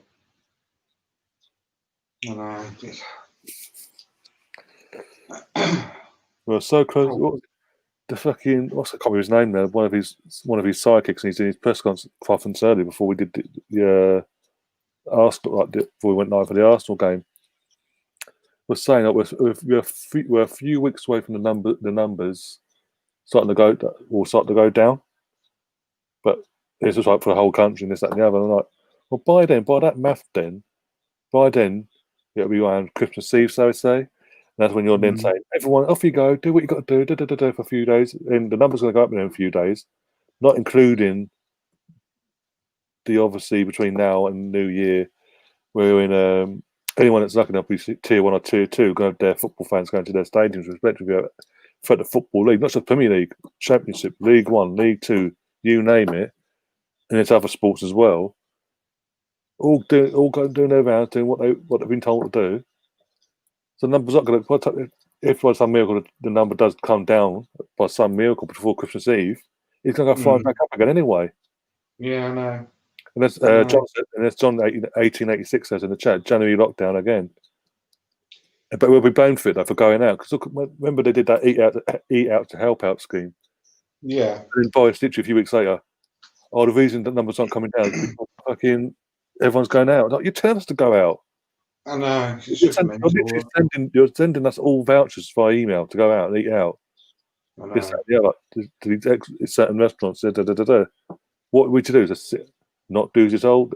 So basically, what you're telling us is a lie. Then we should basically just stay in. Then, so we do the opposite to what you're telling us. Then, I just think it's all just really weird. I mean, it's like someone that works at the 2018 or something. 54,000 people died of a really bad strain of flu. And you know what's the difference? You know, people, you know, that sort of numbers getting it, and It's scaremongering. It's trying to take control back from the people. It's not just in the UK, it's in the world. If you think about it, but more so, you see it more so here because we're here firsthand. We see it firsthand. If you think about what they're saying and what's actually happening, it is literally like not just from the government, but from the media as well. It's a scaremonger, and literally trying to take control back from us, the people. I mean, what control have we had ever? Yeah, what control have they missing? Freedom to go out and basically that's what he's done. This year he spent more time indoors than what we have any other year. I just don't know, what to think of it all. It's just mental. By the way, I put the Rangers game on because my stream just suddenly stopped anyway. So okay, I just thought I'll bugger it. I'll put the Rangers game on. Yeah, I had that into the score update in a sec as well. At half time. I'm on a 42nd minute in my game. What minute are you on? 41, 15, 16, 17. Okay. Pardon me. And it's like also this tier system, all of a sudden it's no matter what tier you're in, it's okay to go to the gym. But beforehand, it was deemed not okay to go to the gym. It wasn't if you was in like tier 3 and all that. Make your minds up. I just think everyone should just do what the hell they want. And what they can do, put everyone in jail? What are they going to do? Exactly, it's just ridiculous. If you think about what he's saying and then what he says a few weeks later, it's like you may as well not listen to him in the first place. I know. And go back to how it was and do what we want. I just think it's just mental. They don't know what the hell they're doing, and it's just all a complete and utter joke. If I'm honest, absolute joke. It's like bangs head of a brick wall. You'll end up like in some kind of riots like we had back in the 80s and stuff like the poll tax. Yeah, I wasn't around, but yeah. I think the most recent for me, riot-wise, was then when Cameron and what's name, the Lib Dems were they did a coalition, and what's name did basically they were doing that thing where they wanted to up the what's name to 9K, tuition fees to like 9K or 12K and all that. Yeah. People were being like outside Parliament and outside Downing Streets, like protesting, not violently. I think they're protesting peacefully. Obviously, it's gone. Obviously, nothing compared to the 80s. Oh, I know. Yeah, but obviously it went through, and literally we had like a day's worth of rioting left, right, centre, but not to the level as you said back in the 80s. Yeah, cars were being turned over, set on fire, and petrol bombs and all sorts. It went on for ages. So I mean, it'll probably end up with being worse than that if it keeps going on for much longer. People being cooped up, and like I said, it's no good. I mean, more people will die. I'm telling you now, of mental health problems after this than any amounts of people that died from COVID. It's really dangerous.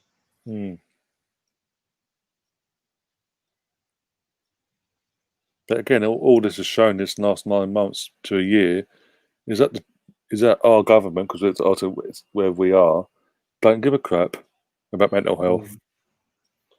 It's a silent killer of this whole pandemic, and the true numbers of people that are going to be affected and who are going to die as a result are probably not going to be known for several years.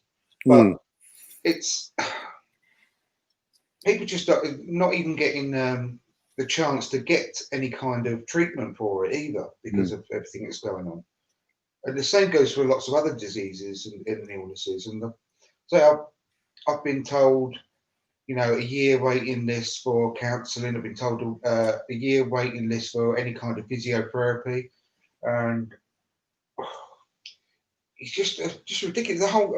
They build special hospitals within weeks of it happening. Why didn't they build special hospitals when, little old ladies are having to wait 2 years for a new hip? Or their operations kept getting put back because there was not enough beds. I just think it's absolutely scandalous, really is. The whole thing is just mental. Even the cancer treatments this year, the amount of people who've died of their cancer because obviously all the treatment they were initially getting, was being taken away from them, literally because they didn't have the beds, they didn't have the staff, this, that, and the other. I know. People dying on trolleys in the corridors and stuff. You know, it's just absolutely horrible. You know, but within weeks they get all these, what are they called, Nightingale hospitals or whatever, up and running. You know, and if they think that everyone's going to be happy by paying back about what £2 or £3 trillion or whatever it was that they said that it's going to cost, they've got another thing coming, haven't they? Are people going to happily do that? No. I mean, who do they actually owe the money to? No. Who do they owe the money to? No, honestly, it's a simple question. Bank of England? Yeah. Well, who owns the Bank of England? Why do we have to owe all this money? It's just no one owns that money. It's just printing. No, exactly. So we don't have to owe ourselves the money. No, it's true though, isn't it? I know it's true, but literally, again, the government think we're all thick dullards that don't know what we're talking about, or don't know our own arse and third base, basically, and they like to treat us like that. I've been saying it for years, going on about the deficit. You know, why is that important? You know, if no one owns that money, or shouldn't have to owe ourselves the money as a country. It just don't make sense at all. Don't make sense at all. It's just ridiculous. And if they think we're going to go through real intense hardship for 10 years because we're going to pay back for what they're telling us to do now, by everyone being off at home and millions of businesses going bust throughout the country as a result, and people killing themselves and losing loved ones as a result as well, then, you know, and they think we're going to have to pay back £2 or £3 trillion on top of that, then they've got another thing coming, haven't they? Seriously, it's just absolutely, utterly ridiculous, telling us that we can't do this and can't do that. And they're paying people to be off work on furlough for a month on end. But in the meantime, the companies that they used to work for are going out of business. Yeah. Oh, I don't know. I can go on about for ages. It doesn't make any sense whatsoever. And they keep saying, "Oh, this is all going to cost us, so much money." But so what? You know, if you think about it logically, the government are making decisions to pay out so much money from what the country has, and then the government owe the country that money back. How does that work? They think you're stupid. I mean, why does that exist? I mean, why do you have to owe and borrow money off the country? I mean, who owns the money that the country has then, apart from the people that are in the country? Exactly. Oh dear. Oh, crazy. Absolutely crazy. But this is what happens when you when you vote in these idiots and give them a stonking majority based on one policy that isn't even a normal policy. Well, they don't mean anything. They don't mean the paper written on laws that just hot air, big load of diarrhea coming out of their mouths. I don't trust a single politician. Doesn't matter what party they represent. I don't care what anyone says. That fucking Boris Johnson makes fucking Donald Trump look good, and that's saying something. I mean, who's this? I mean, the bloke that voted in America ain't going to be even worse. He's on the verge. He's on the verge of Alzheimer's himself. Yeah, as if they can't come up with a better candidate than him. I mean, have a laugh. We've got about 350 million people there in the States, and they come up with him as an opponent to that dunce. I mean, Jesus. Literally, it was a racist versus a paedophile, basically, who's on the verge, as you said, who's got Alzheimer's. early stages of it. I'm like, bloody hell. 75 or something, and by the end of his, Yeah. 76. I think by the end of his term, he's going to be at about 80. He's 80, yeah. What's that all about?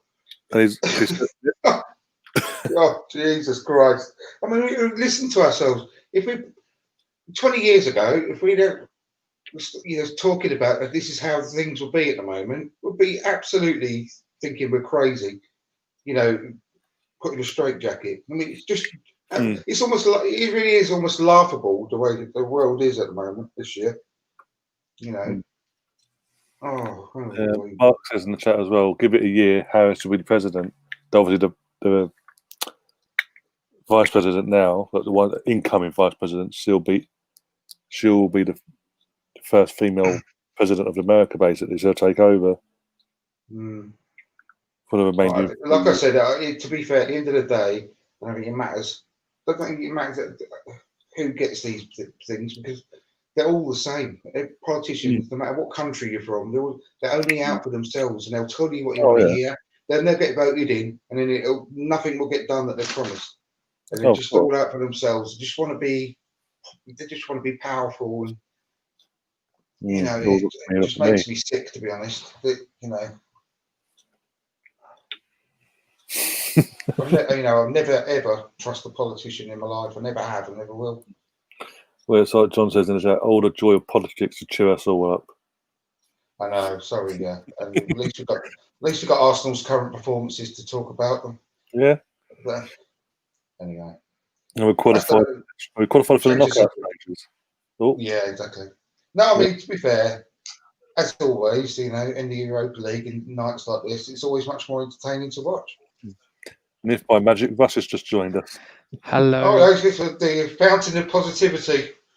Hello, chaps. Yeah, I'm the positive. Positivity, yeah. I mean, I'm to be fair, I am feeling a bit grumpy because it's been a shit week, and I'm tired. So probably not the best concoction really to be like full of beans. But I quite enjoyed that performance tonight anyway. So at least that was something. So what game are you watching now? I've half-time Tottenham. Okay. What are you watching? I've got the Rangers game on. Got the Rangers game. I literally started with the Tottenham game, then I went over to Dundalk, and that's pretty much, as you said on the screen, 2-0 there. There's the highlights of the Arsenal game on it, just starting now. It's been too easy for Spurs, mate. That's why I turned it off. Yeah, it's like I said, literally, Ludacris just came out and went, oh, there you go. You attack us, we're going to try and soak it up. What a beautiful ground that is, Ibrox. Absolutely beautiful ground. Really like that. And McCoist as well. Yeah, the great actor. Oh, yeah. I'll put that one on. Rangers. The Rangers versus Benfica is 1-0 at half time. Is it 1-0 at half time? Yeah. Former Burnley player with the goal as well. Artfield with the goal. The goal was like something out of FIFA. The goalkeeper made a worldly save, crashing off the crossbar. Yeah, I can see. Literally. Yeah. The ball just kept bouncing to a Rangers playing to it winning, basically. Yeah. Oh dear. It's just all of a sudden, you see things and it just makes you feel so old. Because like earlier on, Mourinho looked like a proper geriatric. Now Ali McCoist used to be a really attractive, like cool bloke, didn't he? When we started watching football back in the day, and he just looks like a geriatric as well now. And thinking, do I look like that to other people then? Do I really? I mean, God, Jesus! I mean, Ali McCoist has been on. Ali McCoist has been on constantly since the 80s, hasn't he? He's always. Yeah. It just crept up on me, the fact that he actually looks really old now. He's actually really good on the radio. Yeah, I like him. I like Ali McCoist.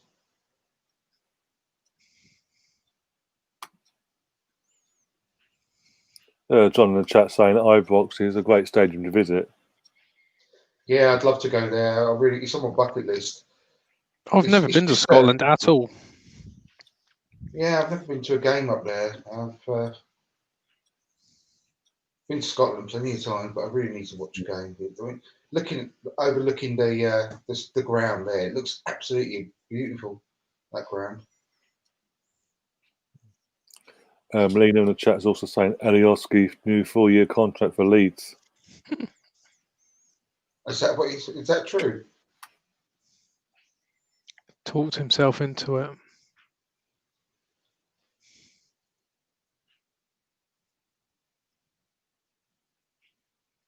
What did you think about Xhaka at the end of the game with the Tierney situation? I don't know, mate. Things like that don't really worry me. I was just worried that Tierney might get sent off after, because that has been known to happen. That was the only thing I was slightly concerned about, was he was going to get carded. Apart from that, it's just handbags, isn't it? I don't really care. It's just the way he pushed Tierney away. I didn't like that, really. There's something about that makes me think that he's not. It's just the thing is with Xhaka, right? Is that the way he came back after everything, great. As long as he's playing well on the pitch, that's fine by me. But it just reeks all the way through with Xhaka that he doesn't give a shit about Arsenal. No. He's not a single bit of Arsenal blood running through him. Yeah, don't care about the fans. But the thing is, that's what really hit home with the Tierney thing. He didn't back Tierney and just like put his arm around Tierney and lead him away. He pushed Tierney away and just carried on with his arm around this other bloke, Alioski, and laughing. That's not good. I don't like that. It just shows you that he's not got 1 ounce of Arsenal blood within his veins. Don't give a shit about him. I showed this clip last night. I'm going to share it on the screen now. One sec.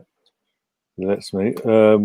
Back in the day, obviously, the 01-02 season, Newcastle at Highbury, we just lost 3-1 and Henry goes mental.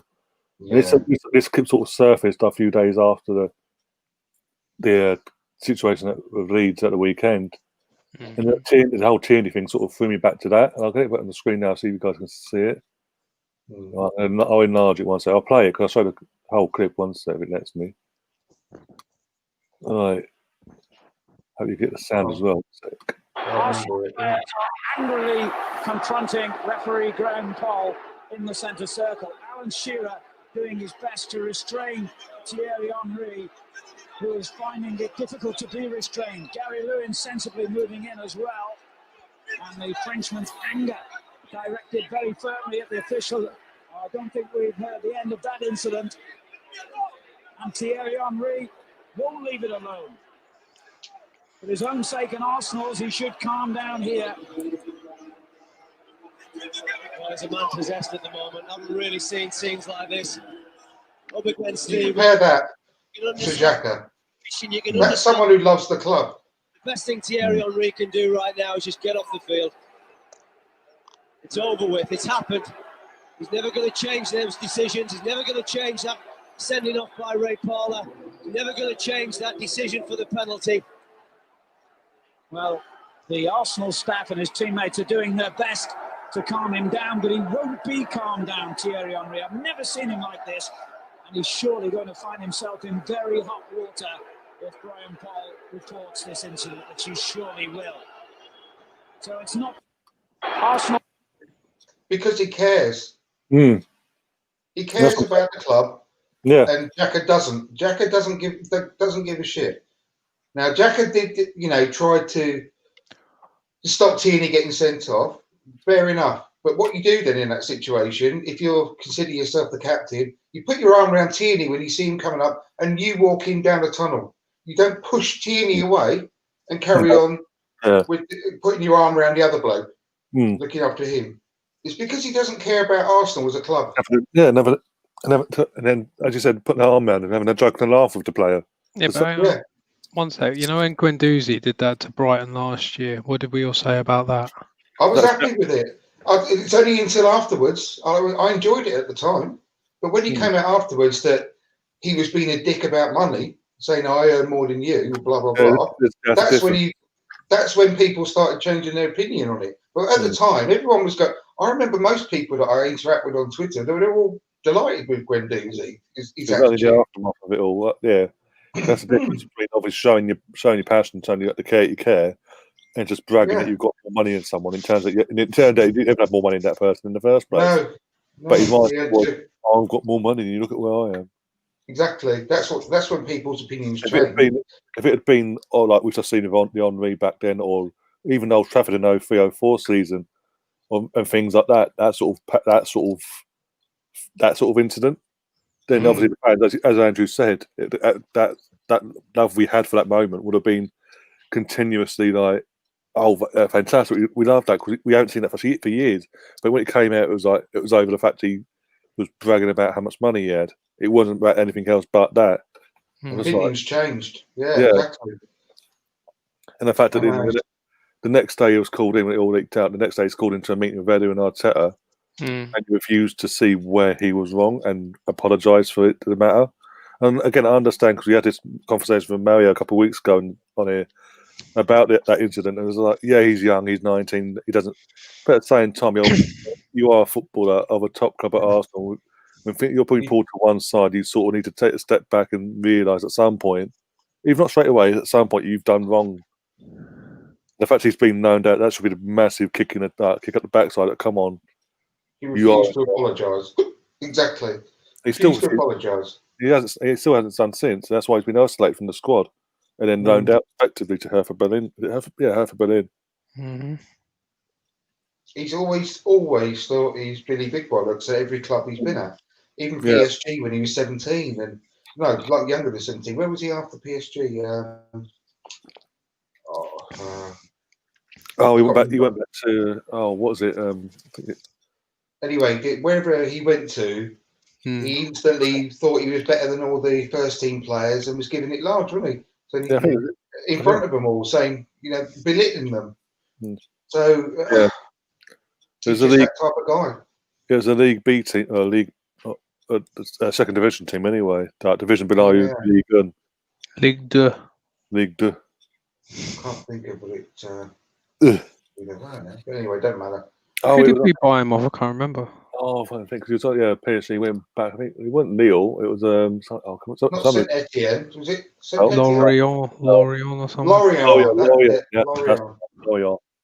Yeah, you're right. I knew it was a team good as well, but I didn't think it was Lille. Lorient.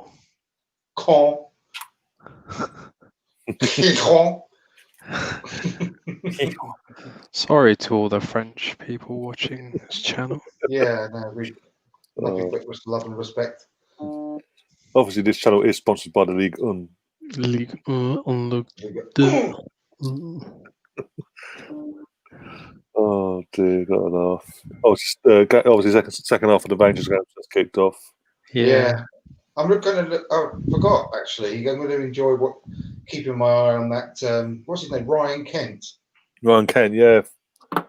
Everyone's after him at the moment, aren't they? So I'm going to see what that's all about. What the fuss is all about.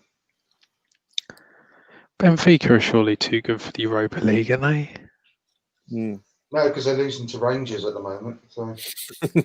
Yeah, but I don't know where they finished in their division last year. I got no idea. But second, I think it's the first time they've lost it in 2 or 3 years. Well, so they must have had a qualifier for the Champions League, though, surely. Yeah, well, maybe. Yeah. Oh, did they? Who were they playing? I can't remember now. Oh, come on, lads. I come for your knowledge. Come on. I like their kit. I'll give them that. The Benfica kit's Oh, that was close.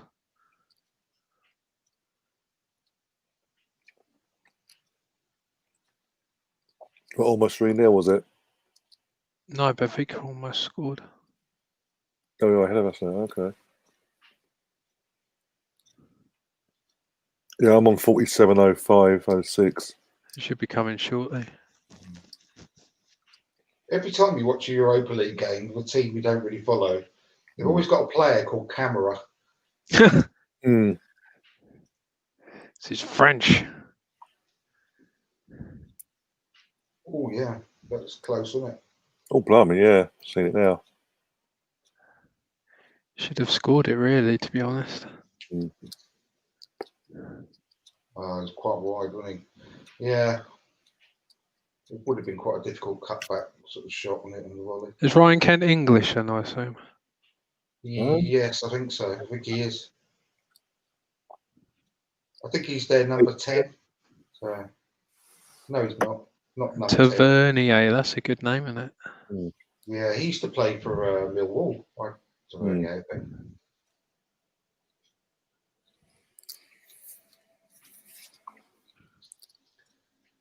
I think he might be 20, actually, Ryan Kent. Number 20. That's nice touch. One sec. Just come through on the Bleacher Report app. World Cup trophy sits beside Maradona's coffin in presidential palace. What the hell was that? Did that protected cross then? That's probably the worst one I've ever seen.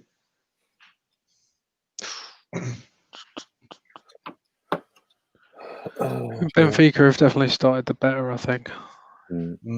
Down their end, down Rangers and quite a bit. Yeah, got the rocket shoved at the backside. Mark Darby saying, I've seen Ryan Kent live about 4 times when he was on Bristol City. He was awful at the time. Really? Everyone's raving about him now. At the moment, obviously Stephen Gerrard, because obviously he came from Liverpool. Yeah. And obviously Stephen Gerrard being the connection with Liverpool and all that. Obviously he's having that sort of. That's a nice run. That player. Really, Stephen Gerrard has more of an effect on Ryan than anyone else has so far. Yeah. The only person who can understand him, probably.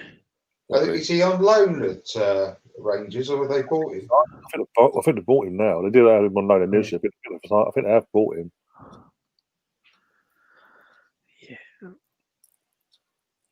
I'm not being funny, but you have half decent footballer you can make it in Scotland. I'll tell you what, that Morelos guy, he's the one that scores all the goals, isn't he? He keeps getting sent off. All the controversy as well. Look at the size of him. He's a big chunk of dunker, isn't he? Yeah. No idea where they signed him from. Got a proper belly on him. Yeah. PSG he came from, and they've got a 25%. Oh, actually, no. What I'm talking about, I'm thinking of Edouard. Odson Edouard. They've got to pay 25% sell-on clause back to PSG, which is why that they're looking for 25 million plus the sell-on clause. Yeah, it's about 40-odd million quid they're going to be asking for him. I can't believe the size of that Morelos. I thought his scoring record is outstanding for Rangers, isn't it? The trouble is he's got really bad disciplinary record as well. Really bad. At a point, Stephen Gerrard wants him gone. He doesn't. He's like, I don't want you anymore. Go away. Honestly, he's got the physique of a Sunday League player. You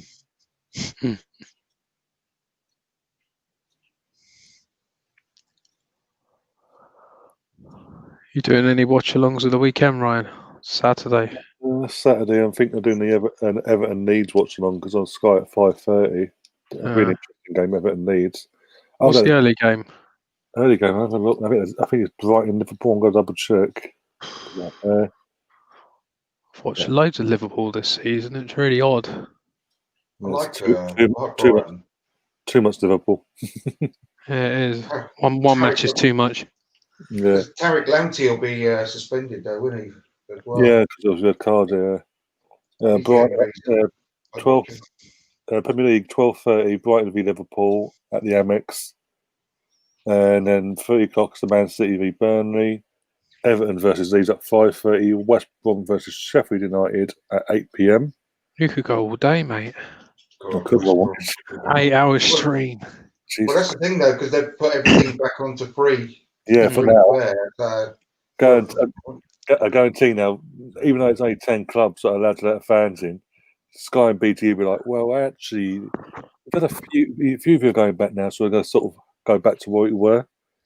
I'm like, what? It's definitely staying like this until the early part of January, isn't it? I think it'll stay like this for the rest of the season, to be honest. Because as I said, it's going to be a slow, gradual thing by the looks of it. I wouldn't be surprised if they 9 months to get to this point. Bring it back, but at a far reduced rate. I think it might bring it back and put it at a £5 or something, or something like that, or $7.99 or whatever. Maybe. Sunday you got Southampton at home to Man United at 2:00 kickoff. Spurs versus that lockdown and Road at Stamford Bridge at 4:30, and then the last game of the night is us versus Wolves at 7:15. I hate that kickoff time. Yeah, it's ridiculous for Sunday as well. Absolutely ridiculous. Haven't we lost the other two that we've had at 7:15 on Sunday? Leicester, and what was the other one? I'm trying to think the other one. Villa. Villa, yeah. So both at home as well. Oh God, strength. Both games at home as well. Bloody hell. I know. And then Monday we've got Leicester v Fulham at 5:30 p.m.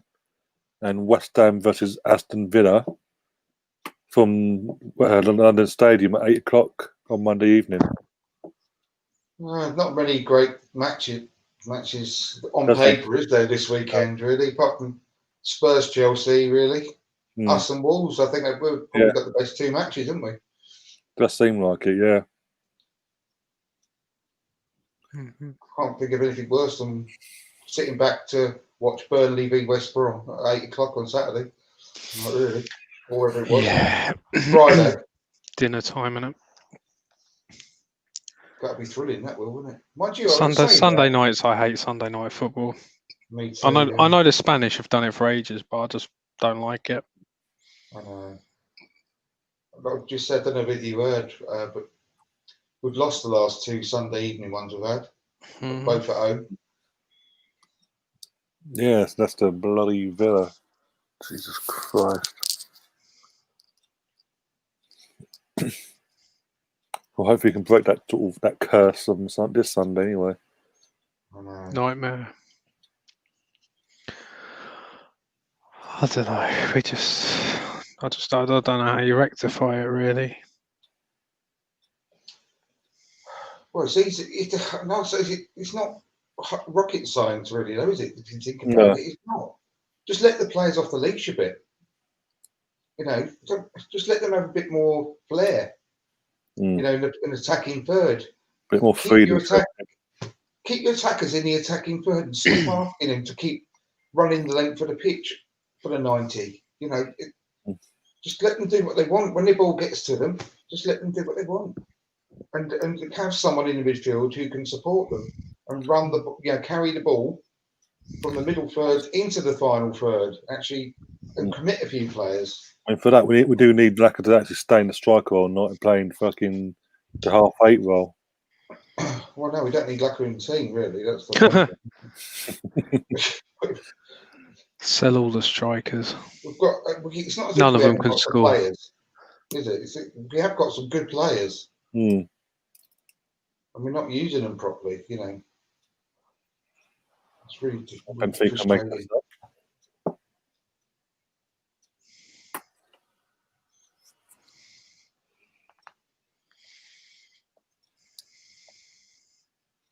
Well, 2 subs are making, okay.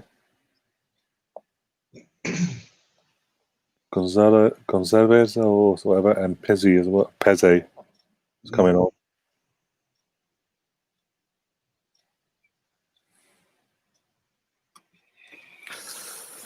Oh dear.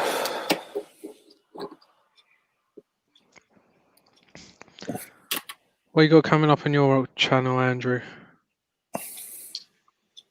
I'm going to organise a second round with Graham Ricks coming up because it was really frustrating yesterday. We had some sound issues from his end, but obviously still really enjoyed it. But he had I don't know, a bit of a difficult connection. But it just went so quickly. There were so many things I wanted to talk to him about, and everyone wanted to talk to him about, that we just ran out of time for. So really enjoyed the chat with him. He's really sort of open. Some really good stories came out, that we're talking about. Really nostalgic, and So I'm going to try and get that organised in the next week or two as well. Apart from that, next, and possibly have something between now and then, but next Wednesday, just have a normal chewing the fat show, really, where there's no agenda.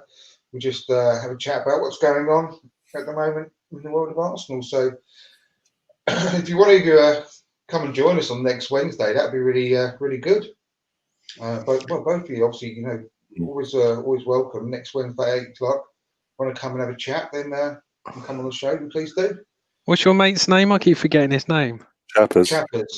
That's the one. Chappers. Hopefully, he will be back online. He broke his laptop, so he missed the show today. So fingers crossed, he's got it sorted. He's pretty certain he will be done by next Wednesday. I like him. He's very funny. I've never been online with him, but he's very funny.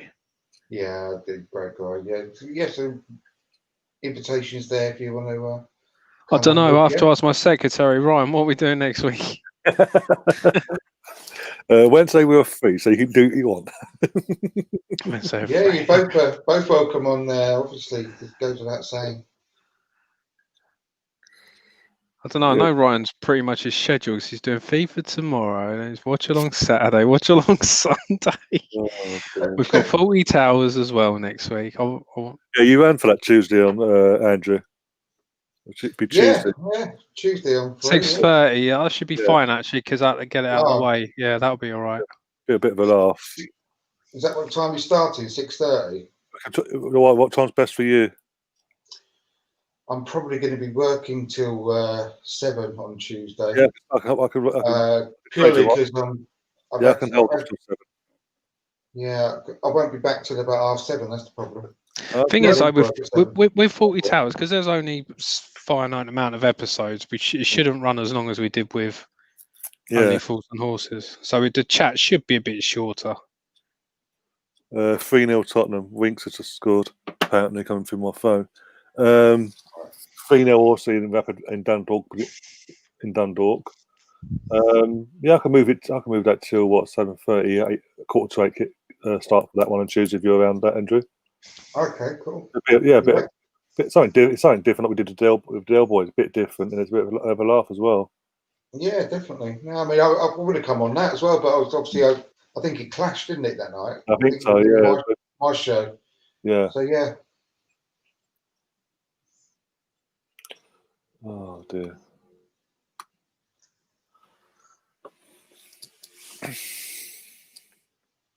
So guys, we've been going for like 3.5 hours nearly. You've had 6-7 goals since 8 o'clock on this one. You had 3 goals earlier. Can't ask for much more than that. Apart from obviously wanting Tottenham to lose, but no regrets, didn't get the memo. Anything with Europa League is such a difference, golfing class between some of the sides. Yeah. Yeah. This is the first time I'm sure this is the first time I've actually watched a Rangers match whilst Steven Gerrard's been their manager. The comeback is on. Dundalk have scored. Oh, good. I think the day after I think a couple of days after Dundalk play us, they got their cup final, I think. Mm. Oh, really? Yeah, well, so they won't be able to qualify, so they might just put their kids out against us. Yeah. Well, that's what I heard. I was listening to a podcast that I can't remember which one, but they were saying, yeah, it's a good possibility that our kids will probably be playing their kids. That might be quite entertaining. You also still win that comfortably. Yeah. Balogun with a hat trick. And Katia might even score. He scored a perfectly good goal today, which was ruled out. Yeah, Vass doesn't like Eddie, so for some reason. I don't know, man. I just got this feeling that he's just not. He's had plenty of opportunities, and he just doesn't. Was what I was saying earlier. I was saying to Richard. Now maybe he's not that pressure of knowing that someone like Balogun and there's with the club being so out there in terms of confirming they want to get him now signed to a new deal. Having that first one, obviously him coming on to scoring his first touch as well, effectively. Maybe that's a kick up the arse he might need and put to sort of know there's someone there in the wings behind him waiting for him now to overtake him. He's got a good scoring record for goals per game. Oh yeah, I was the same, but also not for Arsenal. If he was to step off, that was handball. There we go. Handball. If his form was to drop off, he'd know literally straight away. Balogun's there in the background, waiting for his chance now. Yeah, was my point earlier. My point with him as well, like I said before, you both. I'm not saying that I want him to start up front every week, but he's a great squad player to have because he loves the club. He's a good finisher, good poacher. So he's ideal as a backup striker at the moment. I'm saying. Save us buying someone to come and sit on the bench. I'd be quite happy with him in that role for the time being. And my fingers crossed. Balogun could be the next big thing. I mean, all the big clubs over in Germany are after him as well. Yes, exactly. But also, Football Bounty in the chat's come back. He's saying, "Come on, Rangers! Years ago, I went to the Glasgow, the old firm, and it was when Gaza played the flute. And all that controversy that kicks off with the death threats that he faced. Brownie? No, Gaza. No, I don't know if you've seen on Netflix. I don't know if it's still on there now, but a few months ago, there's a documentary on there about Gaza. And basically, he said because it needed. Oh, I remember that. Yeah. I love Gaza. They did touch on that in the documentary. And he was like, he didn't understand at the time because he wasn't made aware of the situation, and he didn't. He didn't know what he'd done wrong, and obviously, it was only after the game. Literally, he was told, and he was like, "Oh, fudge!" But that's why he moved quickly. Yeah, that's why he got the security for his family, like his mum and all. They didn't want them getting any. Gave them a heads up, and also got them security. But also, why he went out of his way to straight away come out and publicly apologise and explain he's thinking, hoping that the people sending him threatening to send him bombs and death threats were going to sort of give him another chance. And they did. They said, "All right, we've heard what you've got to say. You've made a mistake. Do it again, though. No mercy. You will be dealt with." Basically. Yeah, I mean, I can't not like Gaza. I love Gaza, even though he played with Spurs. I mean, do you remember though? I mean, Rangers used to have an incredible team, didn't they? Yeah. I mean, they had Laudrup and players like that in the past. And I'm trying to think who else did they have. They had some really big players. Gordon Jury. I'm thinking a bit more. De Boer. Didn't they have one of the De Boer? De Boer, yeah. As well. That's right. Yeah, they did. Yeah, absolutely right, mate. Who else did they have? Can't remember. They've had De Boer, Van Bronckhorst. Van Bronckhorst, Arteta. Yeah, Van Bronckhorst.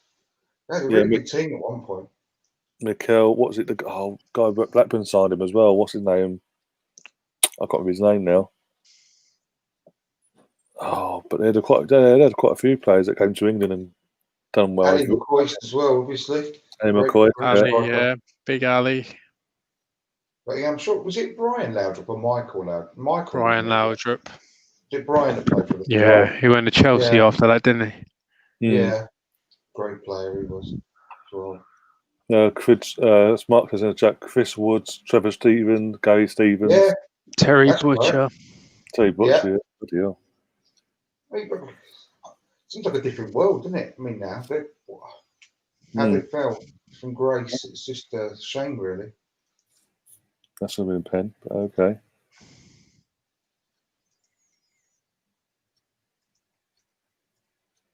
It was a wild load of England players all went up there, didn't they? Yeah. Because they were paying more than the old First Division at the time, weren't they? The old firm. Yeah. Madness when you think back. But yeah, I mean, imagine them signing someone like Gaza now. Graham Souness as well. We had. Yeah. George Alberts, yeah.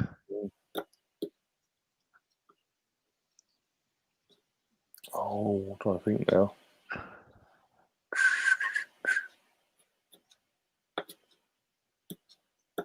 Oh, 2-0. Well done. Kemar Roof. Oh, really? Oh, yeah. Oh, yeah. Gattuso as well. I forgot about you. Yeah, Gattuso, Oh, really? yeah. I was thinking of him. I just couldn't remember his name. Yeah, Mark. Yeah. What a player. What a player, eh? That's amazing when it really is. Well, he was really young when he went there, wasn't he? Yeah. Mark Haitley, yes. I said Mark Haitley, yeah. Love it. He was a great striker as well. Sean Allen Boom Song. Lovenkrantz. Good players, mate. Good players. Dado Perso. Didn't Lovenkrantz get really badly ill and come back after? I think he didn't get the right player. I'm sure it was him. It might be right. I think he had cancer or something, but I don't want to say that in case it wasn't him. Just really. No, that was Fernando Rickson, wasn't it? I don't think so. Might be. Oh, I remember Big Duncan as well. Oh God, yeah, Duncan Ferguson, yeah. George Alberts, Andre Kanchelskis, yeah. Oh yeah, it's amazing. Rod Wallace. Completely forgot he went there from Chelskis. John in the chat says Rod Wallace as well. Rod Wallace, oh God, from Leeds, yeah. Yeah. Okay, now. I'm sorry, I can't keep going on about it. I got really shocked about that. I've forgotten his name now. My brain, I'm so tired. There's this striker that was said he's got really overweight. Morales, yeah. Morales, yeah, that's it. I'm really surprised. I was expecting like some kind of real quality striker, but he can barely run. I mean, that's the quickest he's run so far. Ryan Jack is Scottish, apparently. Okay. Also, Brownie says in the chat, Michael Laudrup has just been cleared of cancer after many years. Oh, good. Oh, that's good, yeah. That's good. I mean, he was a fantastic player, he was. Both of them were. They were good, weren't they? Real Madrid. Remember playing for Real Madrid? Oh. Yeah. Gordon Drury. Gordon Drury, Kenny Miller. Gordon Drury. He played for Spurs as well, didn't he? Chris Boyd, yeah. Chris Boyd seemed to play over him for like 30 years. Yeah. On and off.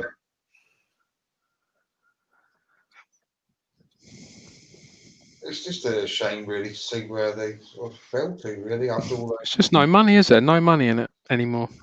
Just because of the Premier League contract. I mean, like I said, they used to pinch all the best English players because they could pay more than us. Yeah, they did.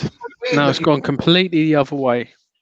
Really strange, isn't it? The way it's just gone completely on its head, and they went out of business. I mean, can you imagine that? Back in the 80s, when they had all those types of players, 90s, and went bankrupt and had to reopen as a different club. You know, it's absolute madness.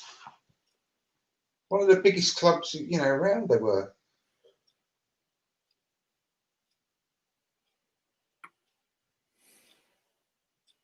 Oof, that looked nasty.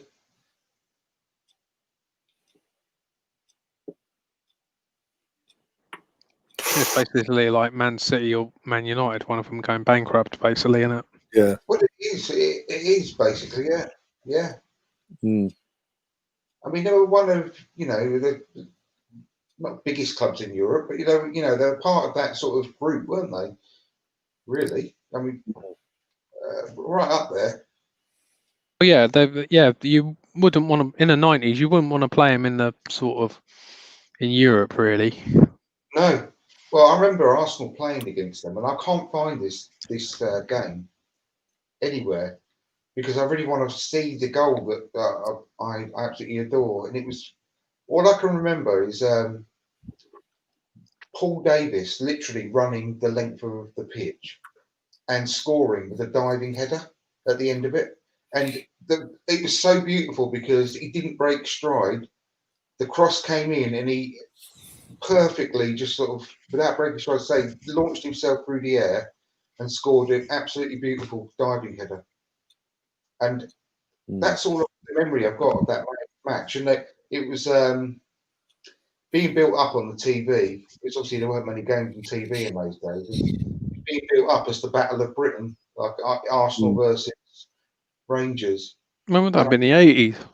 I don't know what competition it was in or anything. I've got no recollection of that. But I remember that goal vividly because I was so excited. It's such a good goal. I wonder if anyone watching can remember it. Could put a note in. Yeah, I'm sure Brownie knows everything.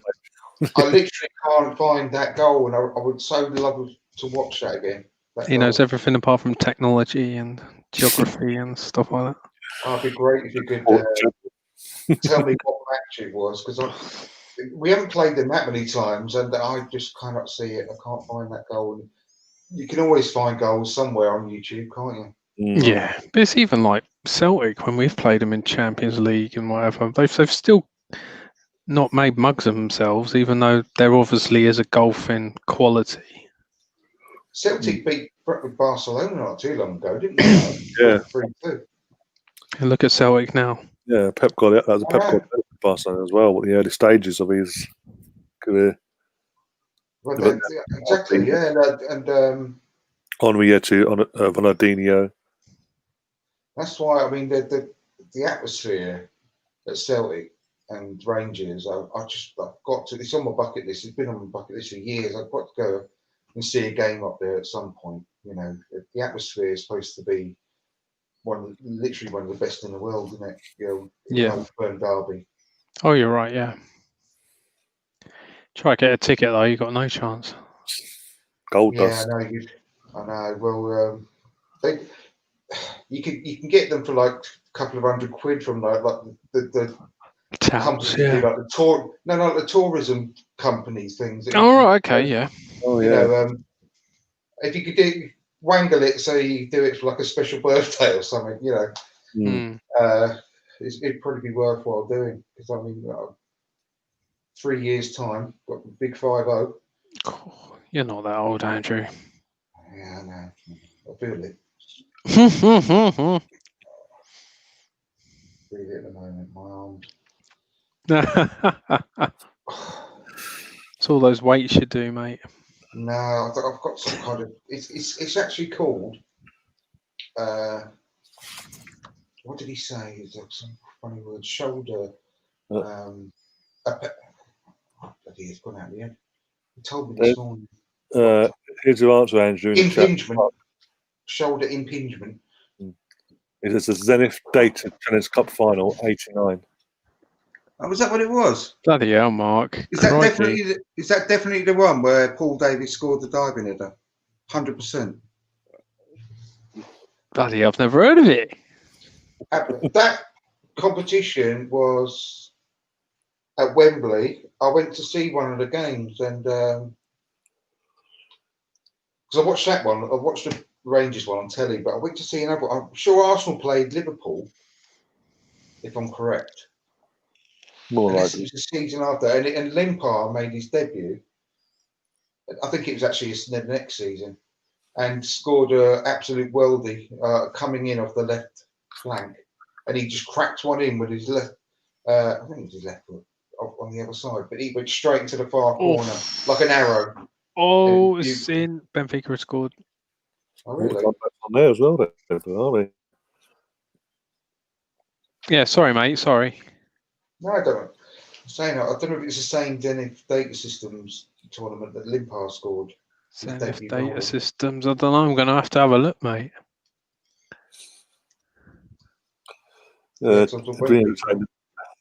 Zenith Data Systems Cup. Here we go.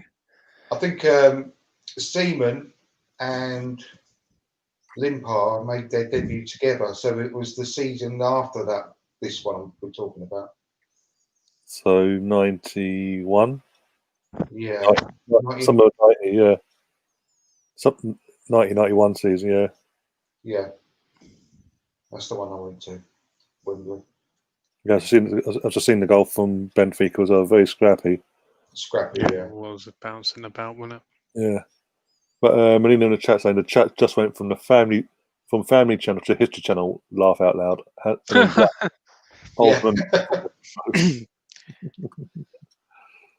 just love. We were talking about Paul Davies on my show yesterday with Graham Ricks and that, and the player I loved. And I'll tell you what, if he was playing now, he would be one of the most sought after midfielders across Europe in his prime.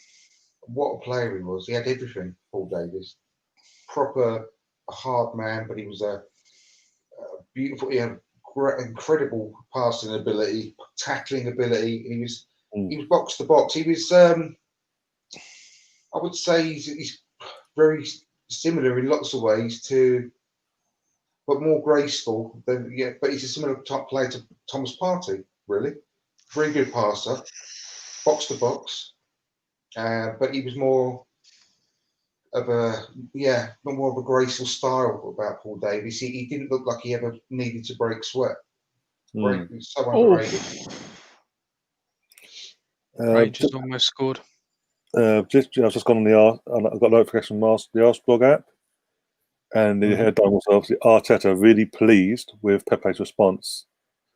Mikel Arteta says he was really impressed by the way Nicolas Pepe responded to Sunday's red card as the Ivorian delivered a fine goal-scoring performance to help Arsenal win 3-0 against Molde in Norway.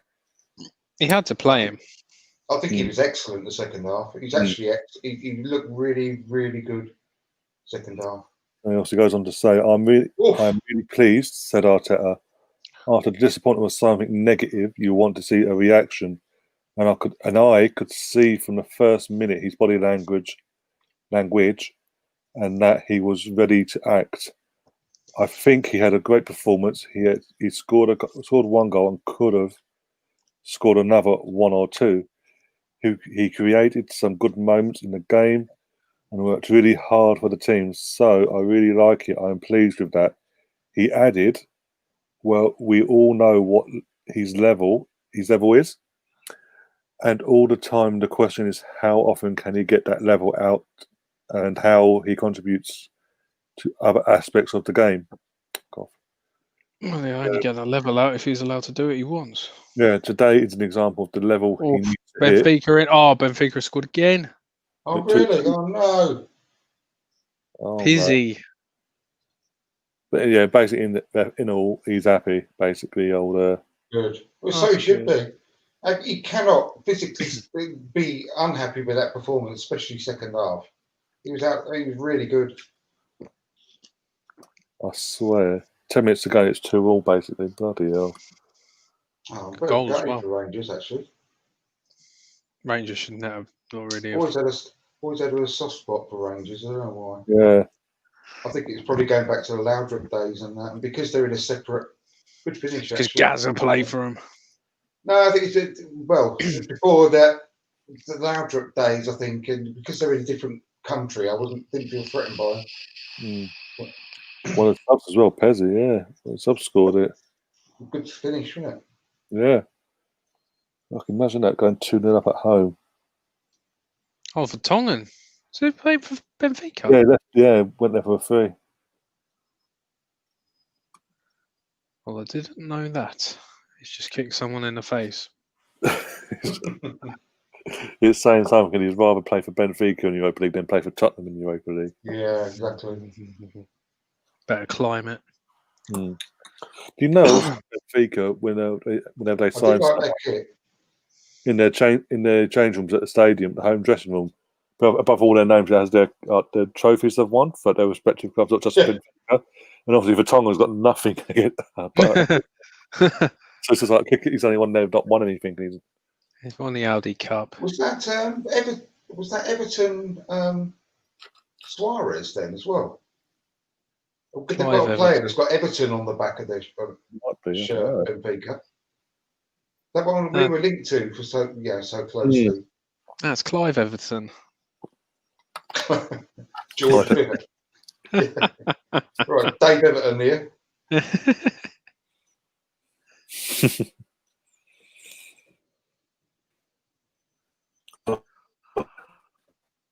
Gary McAllister is assistant manager. I didn't know that.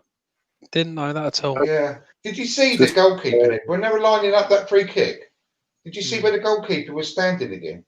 Mm. I don't know if you noticed, but again, I go back to like that playoff final where Fulham scored that last goal. Yeah. I don't know why more people aren't doing that now after the playoff final, because that goalkeeper then he left the entire right hand side of the goal completely open. I don't know why more people don't do that shot. It was such a good opportunity then, but I don't know. Bloody hell, Gary McAllister looks like he's, I don't know, looks like something out of Lord of the Rings. It's really old, isn't it? Again, talking about what we were saying before. I think I'm really surprised after that goal went in the playoffs that more people haven't tried it since. Mm.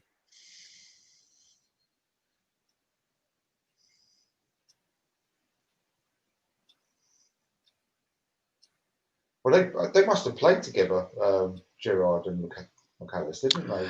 Yeah, Gerrard must have been really young at the time. Yeah, very young. Yeah. In the what's it? The 2001 season. Yeah, it's got to be really early.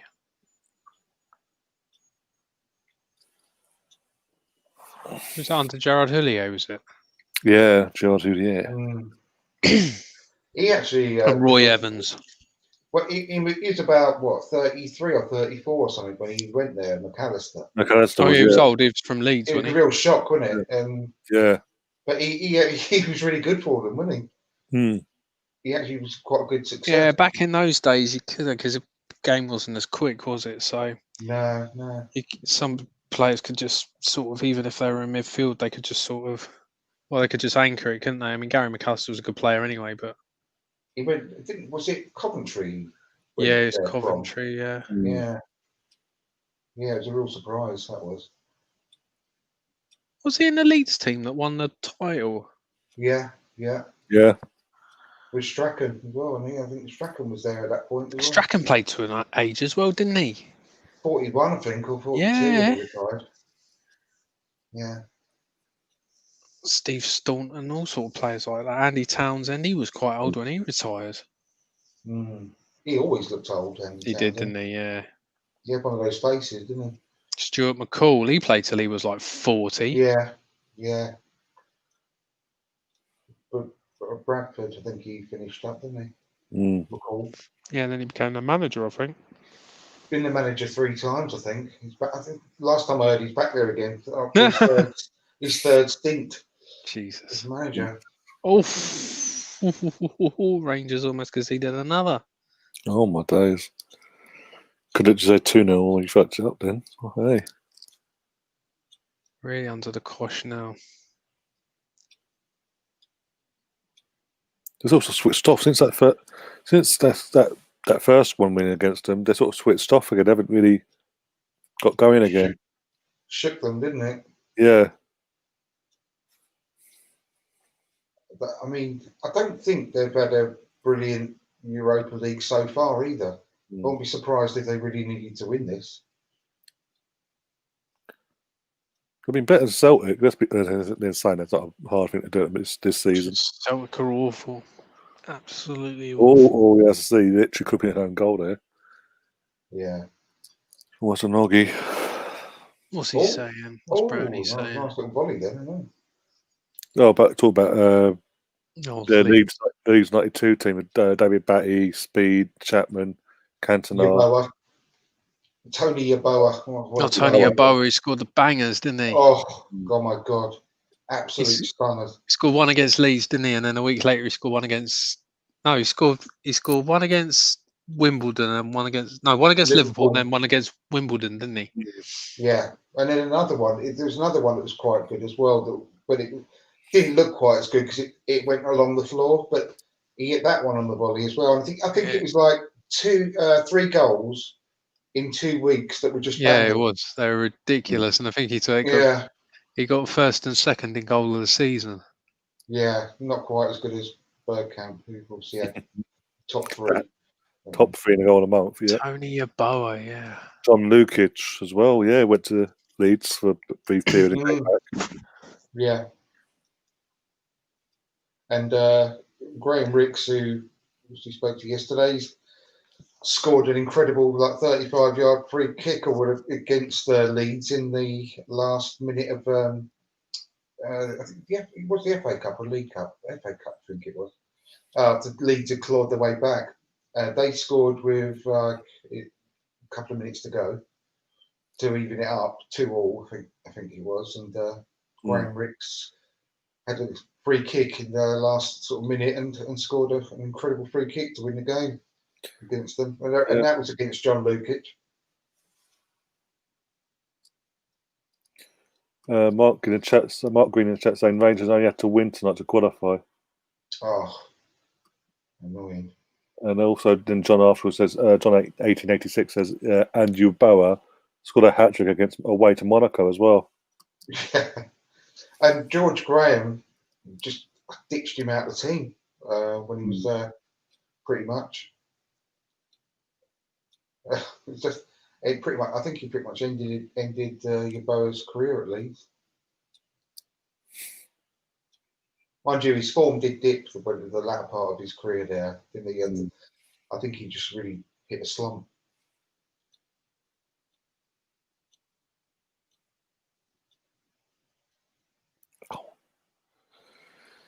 Looks like we're going to have a Benfica sub coming our way. I saw that equalised his own goal, but it's own goal. Was it?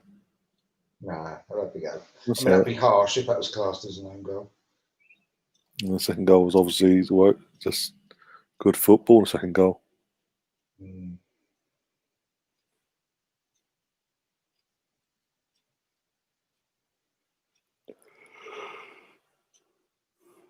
Oh dear.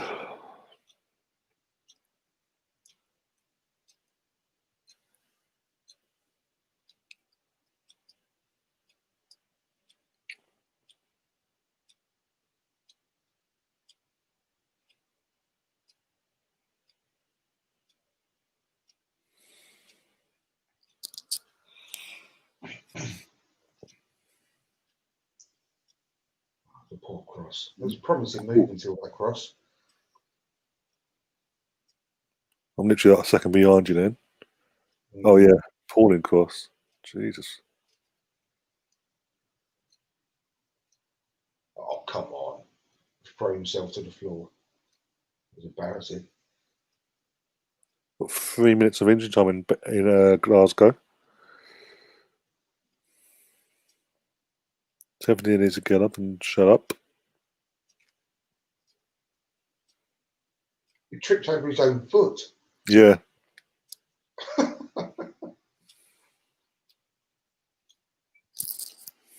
He literally tackled himself. Yeah.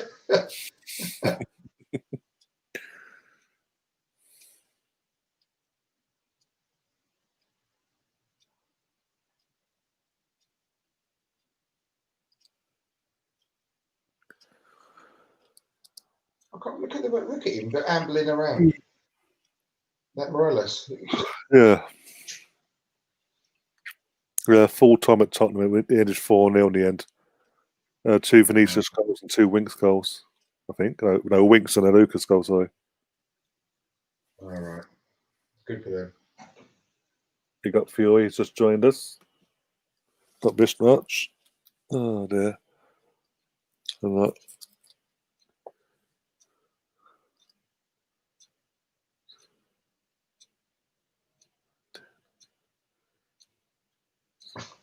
So since 8 o'clock, we've had 12 goals scored, but cost 3 games here.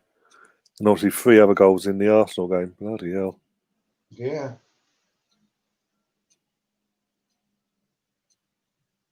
What's the point in that, really? God, that's what Morales does, though. He doesn't think he does these stupid things. He doesn't need to. I mean, this is bringing on a sub now. Injury time to go. To make sure they get the points tactic, isn't it? Absolutely ridiculous. because that player now has to go out after the match and do his full warm down on the pitch. Yeah. Coming on for 1 minute. Yep. Sounds about I'd be right. well pissed off if I was him.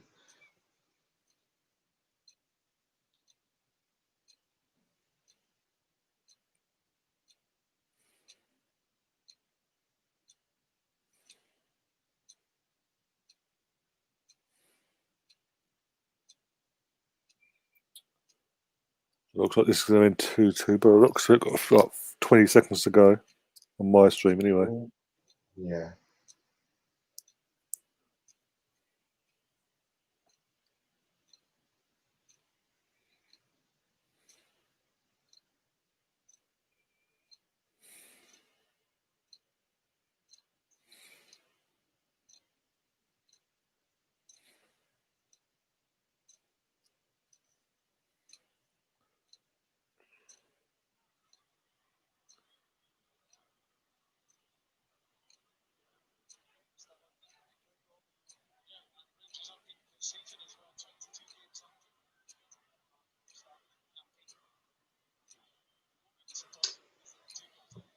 I bet he's unhappy.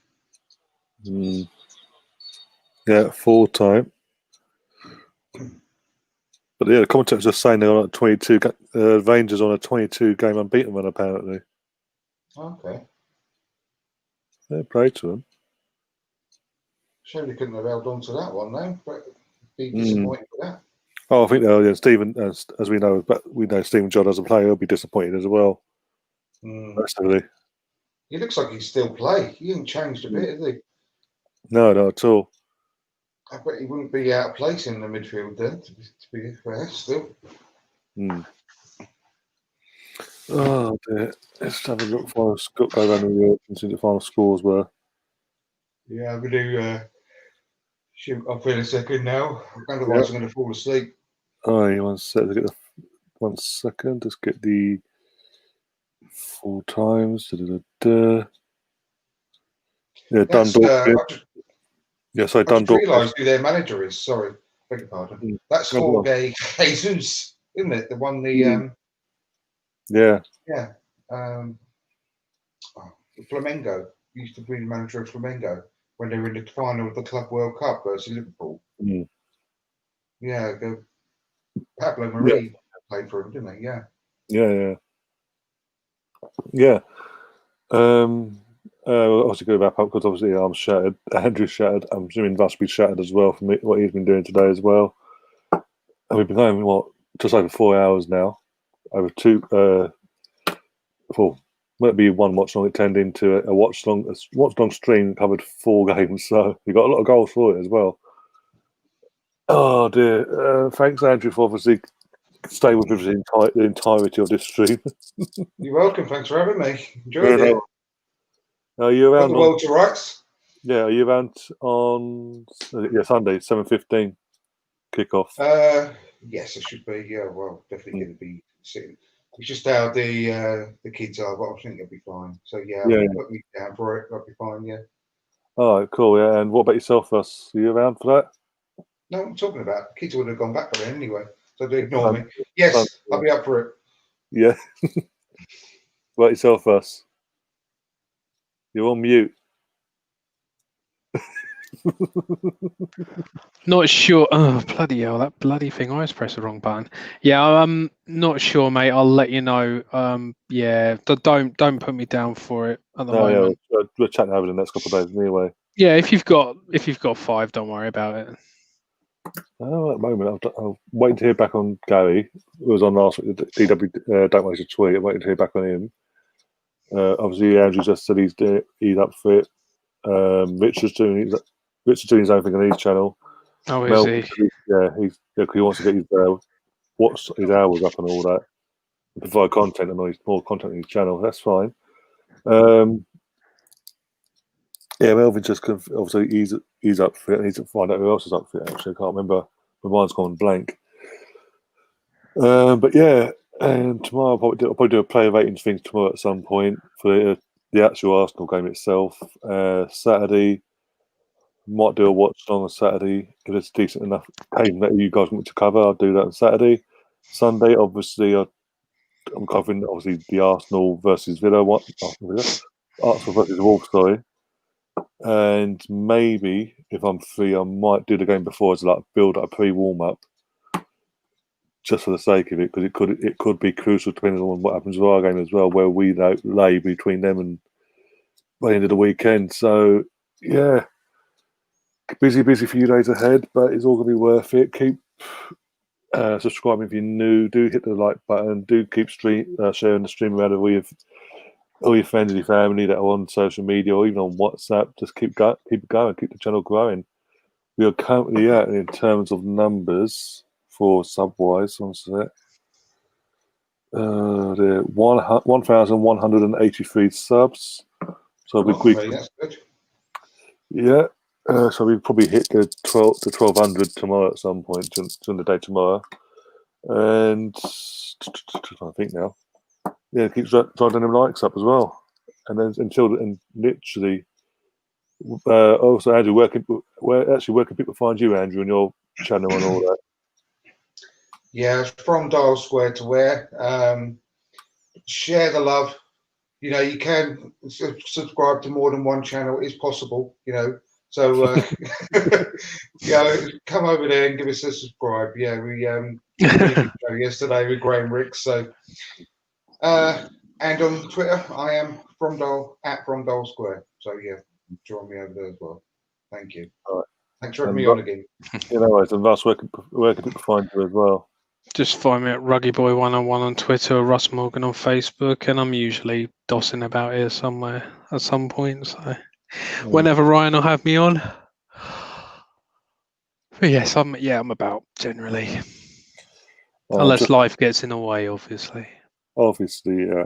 Exactly. Yeah. Well, I'm just finding the show, obviously your thing from yesterday. I'm going to get the link and put it in the stream for these guys as well. Thank you.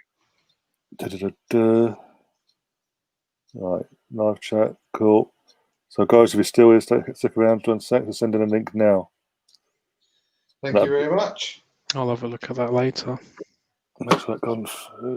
Yeah, Shane, I mean, it's really good. There were a few issues with the sound, his end, unfortunately.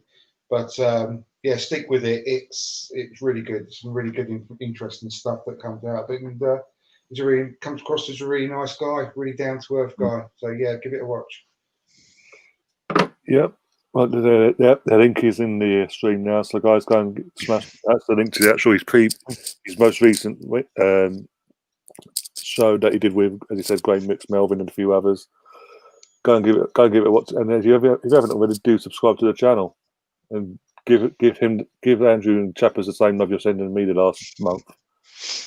Thank you. Yeah, great.